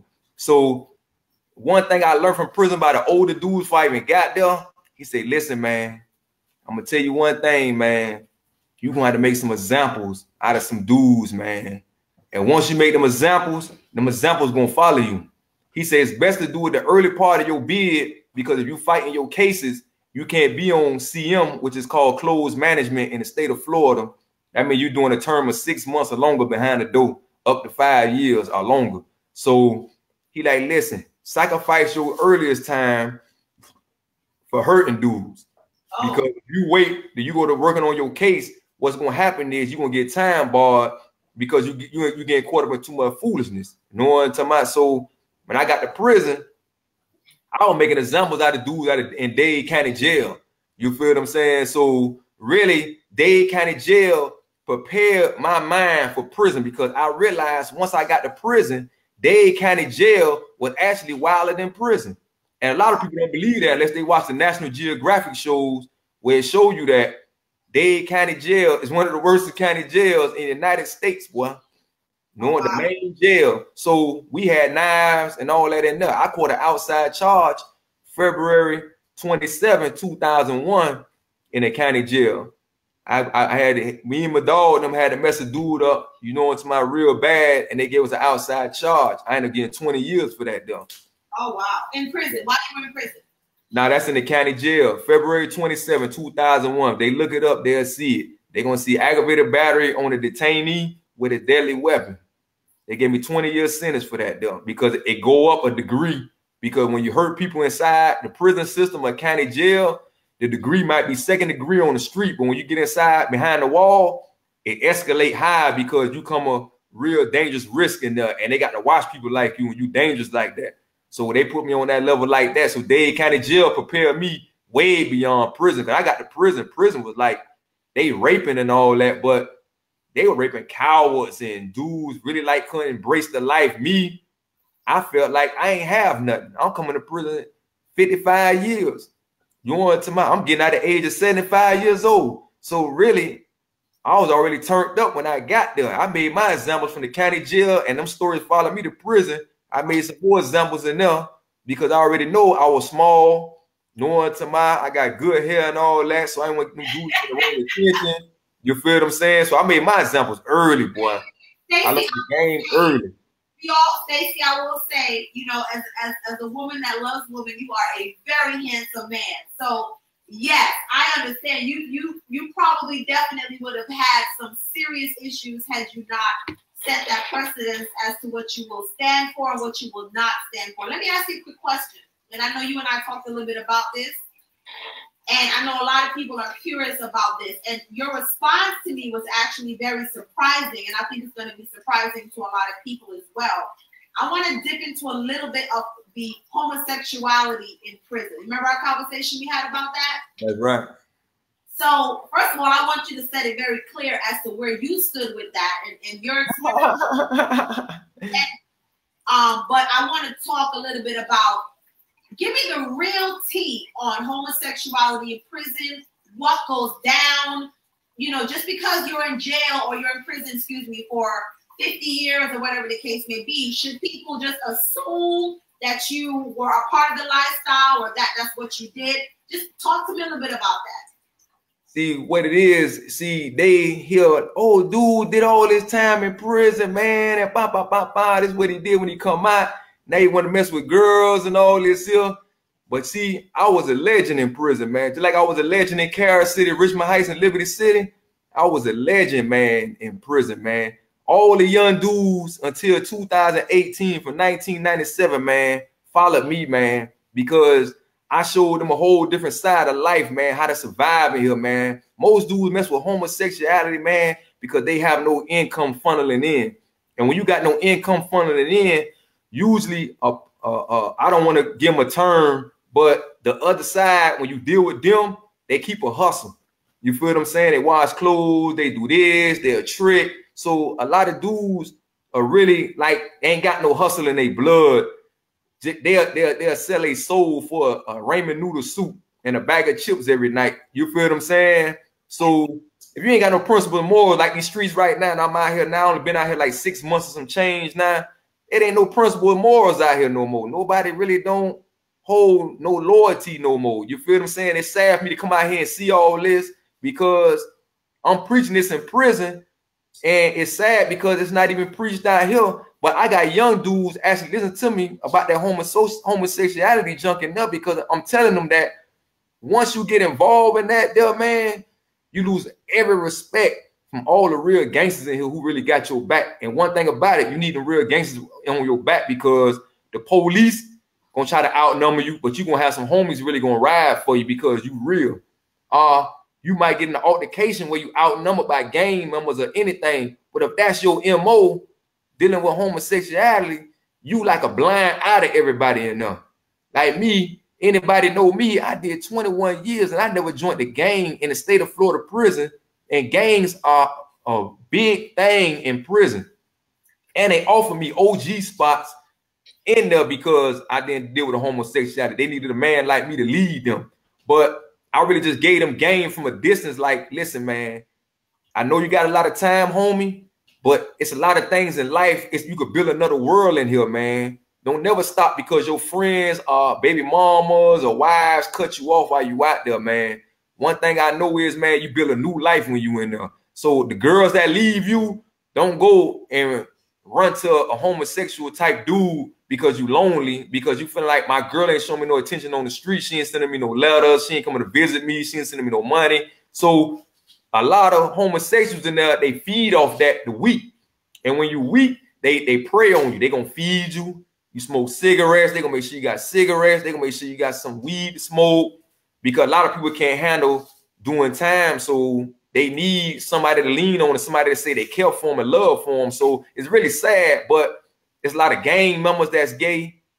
You feel what I'm saying? And it's really sad because they got their gangs looking all cowardly in my eyes, because to me, gangs have principles and morals, and that's all I see in California and Chicago and the state of Florida prisons. I see like some dudes could mess with homosexuals, nothing don't happen to him, but this gang member here mess with a homosexual, they stab him up and get him off the compound and make him go to PC. So it's really sad. Like they pick and choose who they really want to hurt in there. And homosexuality is really like, it's not bad no more, because it's like prisons is really up to date now. Like they got cell phones. A lot of prisons, a lot of prisons you go to, they allow you to have sex on the VP. That's the visitor park if your money right. Yeah, if your money right. Yeah, if everything is money now. Everything is money in prison now. So really, these younger dudes got it more easy because when I first fell in '97, them dudes are raping dudes, boy, with no hesitation. They gonna try to turn you into one. That was their main goal, to turn you into a homosexual. They weren't inviting themselves to go deal with one. They were trying to make you one. You feel what I'm saying? So it's like I say, man, you're gonna be like a cockroach, man. Be down with the plan, man. Or you gonna go against the grain? And me, I was like a quiet type dude. So, and plus Dade County was big in prison, the state of Florida. Miami, we got the most really dudes from prison in prison, and we wild. So in actuality, Miami dudes turned up. So if you mess with homosexuals, man, you just on your own. We cut you off, man. You on your own, man. Find your own way to feed you, because we gonna make sure everybody that part of the hyena pack, we all gonna eat. It ain't no lines. It's all hyena pack. So all them people talking about there was a line and all that in there, you need a little posse, because you ain't gonna survive in prison by yourself just because you would kill somebody. Because guess what? It's 8 dudes want to see you kill again. So if you ain't setting no more examples, it's like being on the street. You getting all this money now. Is he still a kill something? We could go rob him and do a home invasion, get all his dope and all his money, and what would he do about it? So it's the same way enough. You killed back in the days, but where you killed now, because the young dudes really want to see. Is you that dude? They heard about you, but now they want to see. So sometimes, but me though, my path wasn't like that, because I was gonna ask you, so Stacey, you know I have to ask you.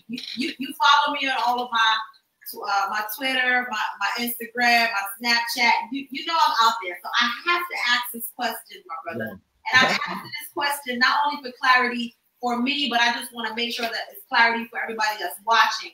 So just to be clear, you yourself, you were never involved in any of the homosexual activity. I got a bunch of homies right now that's watching this show now that was at prisons with me. They'll comment right now. They know, man, I was a real gangster in there, boy. Okay, so here's my next one. Let's be clear. So for those of you that are wondering, Stacey was not involved in any of the homosexual activities in prison. And you have to listen to the earlier part of the interview for him to actually break down for you why. So Stacey, I'm going to ask you one more question, and I'm going to lead to something else. So what did you do to bust a nut? Nigga, 21 years is a long time now. Hey, listen. One thing about it now, magazines is a big commodity. You might have a magazine that might cost $7 on the street, right? And now you can sell it for like $150, man. Because you can rent it out to dudes for hours. You feel what I'm saying? So, you know me, I was a picture man and a magazine man. Okay. But at the while though, it's like I kind of got tired of that junk. You feel what I'm saying? But when I gave my time back 2008, man, I knew I really was getting back out again. I knew I ain't got to live this lifestyle no more forever. Like I really thought I wanted to live this lifestyle at 75 years old. I really looked at it like I'm really going home, boy, in 2008 when I got that time. Boy, I said I got 10 more years, boy, if I stay out of trouble. So really my mindset changed, because I knew being incarcerated so long is that I had to change my pattern early before my release date even come. And it's gonna take an amount of years. And I used my last 10 years like to educate myself, read a couple of books. You know, I started doing positive things. I started playing sports really the last 6 years of prison, because that's a lot of altercations in prison too. So really I was like really trying to focus, because I didn't want to end up like the people y'all hear about through movies and all these TV shows and all that. They end up going back to prison, catching all these charges, coming out here trying these new drugs, just venturing out. Like me, Taz, the only girl I've been with since I jumped. You feel what I'm saying? Even I was in Miami, I was chilling, man. I went to the jazz festival, man, with my cousin Roy, Twan, Heavy, and all them, Spook them, Tazi them. But I ain't do nothing, man. I vibed and shit. I told her that. I know you want to figure out how we ran into each other again, because that really was a coincidence, though. Okay, so here we are, right? So we talked about your early childhood. We talked about your crimes. We talked about what got you into prison. We talked about your prison life. Now you've done your 21 years. You're out of prison. You are free. Mind you, I want to make sure that I let everyone know that Stacey has only been free about, what, 6 months now, Stacey? Going on 7 now. Yeah, he's only been free for 7 months. Stacey, talk to me about what life was like when you first came out of prison after 21 years. Oh, man, it was beautiful, man. I ain't gonna lie, man. One of my homies, my dog Tay, from Kansas City, pulled to pick me up. One of my dogs from the joint. I know you're watching, boy. He did not come pick me up. I wanted to ride. I ain't want to ride no Greyhound with them slow tickets all the way from Pensacola, Florida, down to Miami. You did not come get me, Tay, boy. I ain't gonna never forget that, but I love you, bro. But when I got out, man, I ain't gonna lie, man. Every bus stop, man, we made in Orlando, Gainesville, man. I was happy to be free in Tallahassee, man. And I'm just looking at people, man, taking life for granted, man. And when I got down to Miami, man, a lot of people ain't know I was at. A lot of my cousins ain't throw the party for me the 2 days later because they see me on Facebook. They see my sister that was in the house when my little brother got killed, posting saying my big bro out. And people couldn't believe because I had so much time. And I really snuck out because I fell back on people because the way they fell back on me. You feel what I'm saying? So when I gave my time back in 2008, I knew I ain't had number 10 years left on good behavior if I just chill on out. So I really want everybody to know I was coming out.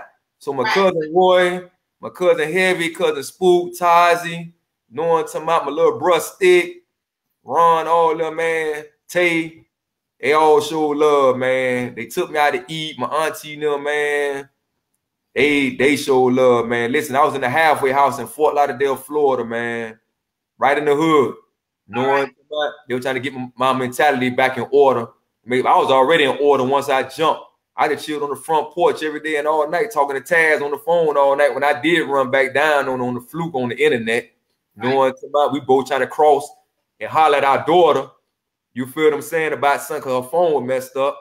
And she seen me hollering at her, so she hollered back at me. No, she in Atlanta. I'm in Lauderdale. So we went to vibing and boom, we right back together again. You feel what I'm saying? So this is where I want to talk. First of all, sir, may I ask for permission to speak to your queen? Is that okay with you? Yeah, man. You know she love to talk. So I want to officially introduce to the world your queen. Marcel, go ahead and put a name on so everybody can see who it is we're talking to. This is Miss Beautiful. Leticia, can you come up to the camera a little bit for me, baby? I wanted to see how beautiful you are. So your man is back home. And well, just to go back a little bit, and I know that, you know, 21 years is a long time, right? So now you have your daughter together. Your daughter is older. I know that when I had talked to you a little bit, you know, you had even at one point gotten married. What made you realize that you wanted Stacey back in your life? Well, one, I know, I knew when he was getting out, per my daughter, I harassed her, and it was because he was my friend. Like, we were friends when he was out here. So I wanted to get in contact with him. I wanted to be able to speak to him and possibly arrange seeing him. And when I saw him comment on one of her pictures, I was like, oh, my baby daddy. Oh, okay, let me respond. So I was like, you know, I gave him like a direct message. Hey, baby daddy number one. I know you're home. How does it feel? He hit me back. Then, you know, I gave him my number, told him he could call anytime. He didn't think that he could. He was like, you know, are you sure? And I'm like, yeah, you know, call me anytime. We can talk or whatever. So he calls, we're talking or whatever. And I realized during the conversation, he thinks I'm still married. Oh, I was wondering too. I'm not gonna lie. When I was doing my little research, I'm like, is she married? Yeah. So, I realized he thinks I'm still married, and I just squeeze it in there like, yeah, since my divorce and separation and everything. And he was like, what? That's the best thing I heard since I've been home. So it was like from that point till now, like nonstop talking. We were on that day, that night, we were on the phone from what, 6? All the way to the next morning. 6 at night till 8 in the next morning. So listen, I'm gonna have to ask this because I want to know, okay? After 21 years, Stacey, you can chime in on this. After 21 years, no real pussy. And not only this being some pussy, real pussy, but pussy that you have an amazing connection with. Guys, how was that first time? How was it? Oh man, it was good, right? But it was so fast because I say, dang. I say, dang, I done messed up. I was too excited. Knowing to my, I was too excited, man. I was, cause you know I was in Miami like a month. Then I went to Jacksonville, so I supposed to stay in Jacksonville with my little brother Stick's sister. But I went up there for 2 days. They showed me a good time and all that there. But then she was like, just swing up here real quick and chill. So I really was just coming to visit for like 3 days or 4 days. But then when I got to Atlanta, she was like, where you going back? I said, I don't know, man. No to my. I said, what you want to do? She said, it don't matter to me. I said, no, I'm clothes in Jacksonville, man, at my sis house, man. Cat, no to my. So, man, look at here. I ended up going to the Greyhound for 1 day to go get all my clothes, man, and came right back. Knowing somebody been ever since. It's going on 7 months now. We've been trucking it. Cause in Miami, man, you know the girls looked so bad out there when I first got out, man. It was kind of scary, man. Yeah. It looked small. Knowing somebody. So let me ask you a question, Leticia. I know that a lot of people probably had opinions on the fact that you chose to be back, with him. Not that you're back with your baby daddy, but somebody, with a record like Stacey, right? Because it's going to be, of course, difficult for him to, find a job and be able to do the traditional things that, that men do legally. What were some of the things that you find yourself having to deal with friends? Did you lose friends? How was that for you when you made a decision to let the world know that this is who I choose to love? Well, of course, my friends were concerned because of what I had just gone through. They wanted me to really take my time with it and really think about what I was getting into. But for the most part, after they saw our interaction, after they saw how much he was for me and with me, they were very supportive, still very supportive. One of my friends, she's right here right now. Oh, yeah. She camera shy? Oh, she's not ready. Sure. She's not ready. She said camera shy. She say she is. I will get it next time. But she did get me ready though. So you made the decision to be with him. So, doing my research, when I knew I was going to interview you guys, one of the things that I looked on is really what that life is like for women. And something that came up is an acronym that they call PICS, which means post-incarceration syndrome. Did Stacey deal with that? And what was your experience like? He did deal with that, honestly. It wasn't bad though, as bad as people may have thought it would be. He would be, how do you say that? They thought that he was gonna be out here living institutionalized. They thought he was gonna be institutionalized. Far from it. Very far from it.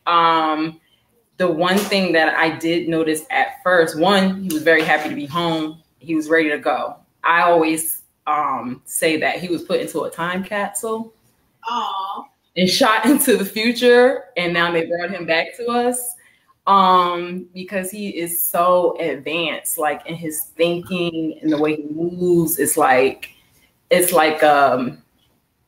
do it now. When you're thinking of it, do it now, or you're not going to do it at all. Everything is timing.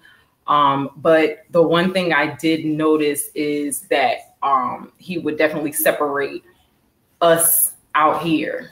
We are them out there.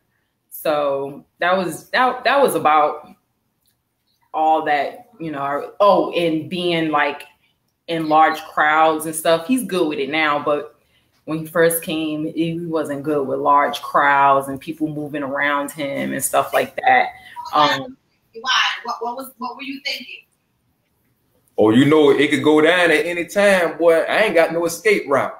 Right. You know what I'm saying? Somebody go to shooting, fighting.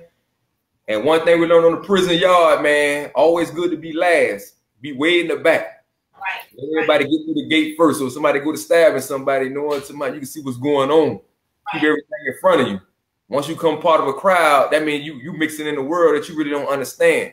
And anything could go down. That's why everybody gets stampeded on and all that. There because stuff go to happen and people panic. So me, I always try to set myself in an area where I don't have to deal with stuff like that. Right. Yeah, I sit away from a crowd and look from a distance. You feel what I'm saying? So if it do pop off, I ain't got no guns. You feel what I'm saying? Right now, I'm trying to go straight. So in really actuality, if it go down, I want a chance to get me and her away from the situation as quick as possible instead of getting stampeded and trampled on. Because everybody don't know how to handle situations like that. People go to shooting and fighting. So Stacey, a lot of people are kind of want to know what are your future plans, and you know, what are you doing now? Oh, right now, my book almost finished. The Universe Through My Eyes. My whole story in there, the charges that I spoke upon, because I was convicted on, and that book gonna be dropping soon. Right now, it's getting edited. So when that book drop, y'all boys buy that book. And right now, I'm selling these T-shirts right now. You feel what I'm saying? Go ahead. I'm gonna put the link up for those T-shirts as well. Put that link up. All that information up. So Stacey, one of Right. the things that you and I are working on, which I'm super excited about, and I want to give a shout out to one of my friends that I'm working on with this. Is we're gonna be working on your documentary, sir. We're working on your documentary. We're gonna actually be getting Stacey Lewis down here in the next couple of weeks, if not sooner. And we're gonna go ahead and we're gonna do a documentary where we're going to actually be walking through some of the different places that he actually has discussed on it. Now, just another couple of questions. I'm trying to go to some of the audience questions for with you, Stacey. Some of the viewers want to know about therapy and nightmares. So are you currently going through any therapy? Do you experience any nightmares? If you do, what kind of nightmares and so forth? Oh, when I first got out, man, I couldn't sleep, man. Oh. It was bad. It was real bad because, you know, I had a roommate for 21 years, man. And it's like I had to watch him because when that door locked at night, ain't never you and him locked in there. He probably got a knife. I got a knife. We both watching each other. We got to walk on eggshells, how we treated each other during that day. You feel what I'm saying? And at nighttime, we were locked down. The lights go out. You feel what I'm saying? You really got to be on point. You feel what I'm saying? So when I got out, I had to really say to myself that I really was free. Either I was staying with her, I probably slept like an hour or two a day, and that was it. I was wide awake because I really felt like, you know, I couldn't really relate. I was free. I always use the terminology to this day. I'll keep saying y'all. You feel what I'm saying? Y'all out here. Why y'all out here do this? Why y'all out here act like this? Why y'all out here think like this? Because it's weird to me because I feel like I separate myself, like she was saying earlier, because the way I think, I come from the reality world. I come from real. People think real life is out here. I came from real life where correction officers killing dude, inmates killing dude, people getting raped. Correction officers killing people? Oh man, it's worse than the police out here, man. Yeah, so y'all think the white people are only killing? Well, I don't want to say white people because a lot of bad correction like Spanish and black too. But in these real redneck towns in Florida, listen, man, they got problem people with gold teeth in their mouth, man. They hate people from Miami or from the southern part, the Tri-County state of Florida. And when you go in the redneck parts, they treat you like a real slave because they feel like you're not one of them. And them rednecks, they stick together. They worse than the police department. You feel what I'm saying? Because they could kill you in there and get away with it. They could gas you to death with mace and act like you just kept rebelling. And they just gas you with all this red and hot orange sauce on you. You can't breathe with it. You feel what I'm saying? They got 100 ways to kill you in there. They got to turn the hot water on when you're supposed to wash the mace off. They'll turn the hot water on where the cold water really supposed to be on. Oh wow! What they do when the hot water hit your skin fall right off, and you die just like that. You feel what I'm saying? They'll turn on scalding. So really, it's like to make it up out of there, man. It's like you got no choice to be there because you live there. The street, you got a choice to go in your house or apartment and close your door and get away from the situation. But at night, it ain't no doors to close. You can't run from them police in there. It ain't no right or wrong you're doing right or wrong because they feel like you in their world, and that's how they gonna treat you in there, boy. And it's hard enough. It's real hard enough. And it's sad because they're killing dudes as we speak right now.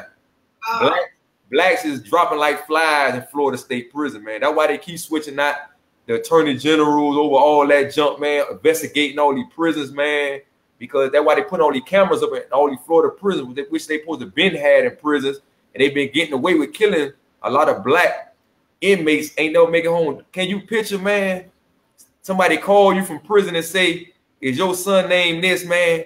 Can you come pick up his personal property? He just passed away, and they gonna try to cover it up. All of them gonna stick together. We call them the good old boys in there. They gonna cover up the paperwork, man, and cover up your death. They might not discover it about 4 or 5 years later, and that's only if your family get an attorney to investigate your murder.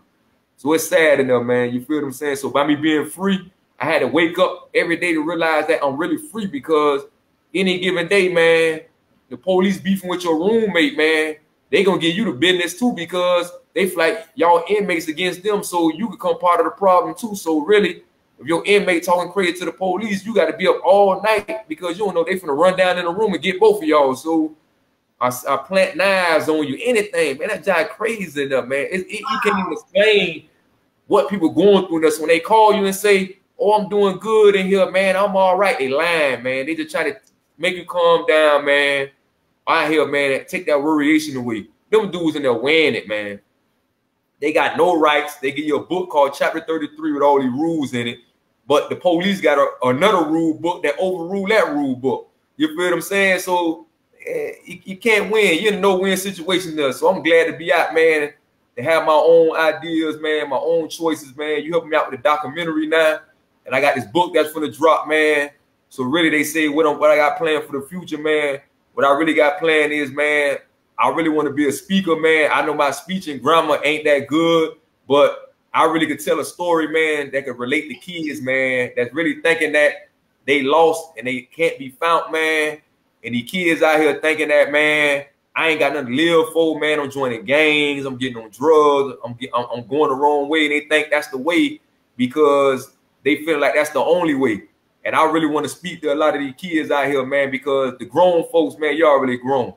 I want to say the youth, man, because the youth is the future. You feel what I'm saying? So really, they asked me what I want to do, man. That's my main goal. And I hope my sister-in-law, Mona Lisa Weber, probation station, man, I know you're listening. She told me to get my speech and grammar right, because she said I talk too hood. And well, we had a conversation earlier about that. I told her that. I said, boy, my sister-in-law just told me that 2 days ago. She said, you need to get your speech and grammar right. I said, man, that's all I know. And I said, I think it's a good thing because a lot of kids relate to people that speak just like them and look just like them. Exactly. So I think the important part, Stacey, is definitely, having that balance so that, you don't turn off the people that need to hear it, but at the same time, capture the people that need to hear it as well. Stacey, this has been probably one of the best interviews, one of the best experiences that I've ever had, and I really want to thank you for coming into my life. I just want to tell my viewers a little bit that Stacey actually, Stacey and I were connected by the universe, and for those of you that understand what it means, knows exactly what it is that I'm saying. We were brought together by the universe. He reached out to me, and I remember when he initially reached out to me, I'm like, who is this? Girl, what? But, something in my blood said, Jody, reach out to this person, listen to his story, because I think that you and Stacey can definitely make a difference. I think that what Stacey has to say and the platform that you have is going to be absolutely magical. And, you know, Stacey, this is the beginning of an amazing friendship. As you already know, because we already talk on a regular basis. My brother, I look forward to our you know, working together and getting this documentary done. Right now, I'm putting up all of your Facebooks. Anyone that wants to get in touch with Stacey, I'm putting up his Facebook information. I'm putting up his Twitter information because I'm not stingy. I want my brother to be able to have an opportunity to have access to the biggest platform that is out there, Netflix, HBO, Showtime, whomever. I want you guys to go ahead and I want you to tag them because Stacey needs to be heard on so many different levels. For those of you that have been watching the show from the beginning, his story is absolutely amazing. He touched on so many different things that I think so many people can relate to. He actually also exposes a lot of things that I think needs to be exposed and needs to be discussed. So my brother, I want to once again thank you so much. Our relationship and our journey does not stop here. This is actually just the beginning. We have so many more things to do. I want to thank both yourself and your queen for joining me tonight, for opening up, and for being willing to discuss, you know, these things and sharing the things that you shared. We, again, like I said, we're going to be definitely working on making this a lot bigger and sharing your story to an even bigger platform. Excuse me. So, guys, for those of you that are joined in, thank you so much. We're going to be wrapping it up. Stacey, I had you on for almost 2.5 hours, brother. Ain't no pressure. Ain't no pressure. Ain't no pressure. You know, we're not going to give them too much because we got to have them want to log into that documentary. So we're not going to give them too much. But guys, just so that you know what's coming up on September 30th, we have an amazing show where we're going to be actually talking to couples. And we're going to be discussing the different types of dynamics of relationships. Couples that have open relationships, closed relationships, gay couples, straight couples. So stay tuned for that. On October 14th, we're going to be having a show on women that are entrepreneurs, all about women empowerment. Not just so much them being in their world and what they're doing, but some of the challenges and the fears that they have to deal with before they actually got there. October 28th, we have another amazing show where we're going to be talking with some foodies, some people that are in the industry, some women that are in the industry. So we have a lot of really, really, really great things lined up. Stacey, my brother, Letisa, my sister, thank you so much. This has been absolutely amazing. Thank you, thank you, thank you, thank you. Thank you for reaching out to me. Thank you for being a part of the TV Takeover family. Thank you for those that have joined in. Those of you that are new and have never watched my shows before, make sure that you like the page because we got dope shit like this happening all the time. All kind of different things. Stacey. That's right. They better support you. Families. I'm trying to tell you, my brother, I love you. Letisa, I love you. Mwah, mwah, mwah. Thank you so much, guys. Go ahead, let's go ahead and get the music turned up. Stacey, I'm gonna give you a call in a little bit, my brother. Thank you guys for joining.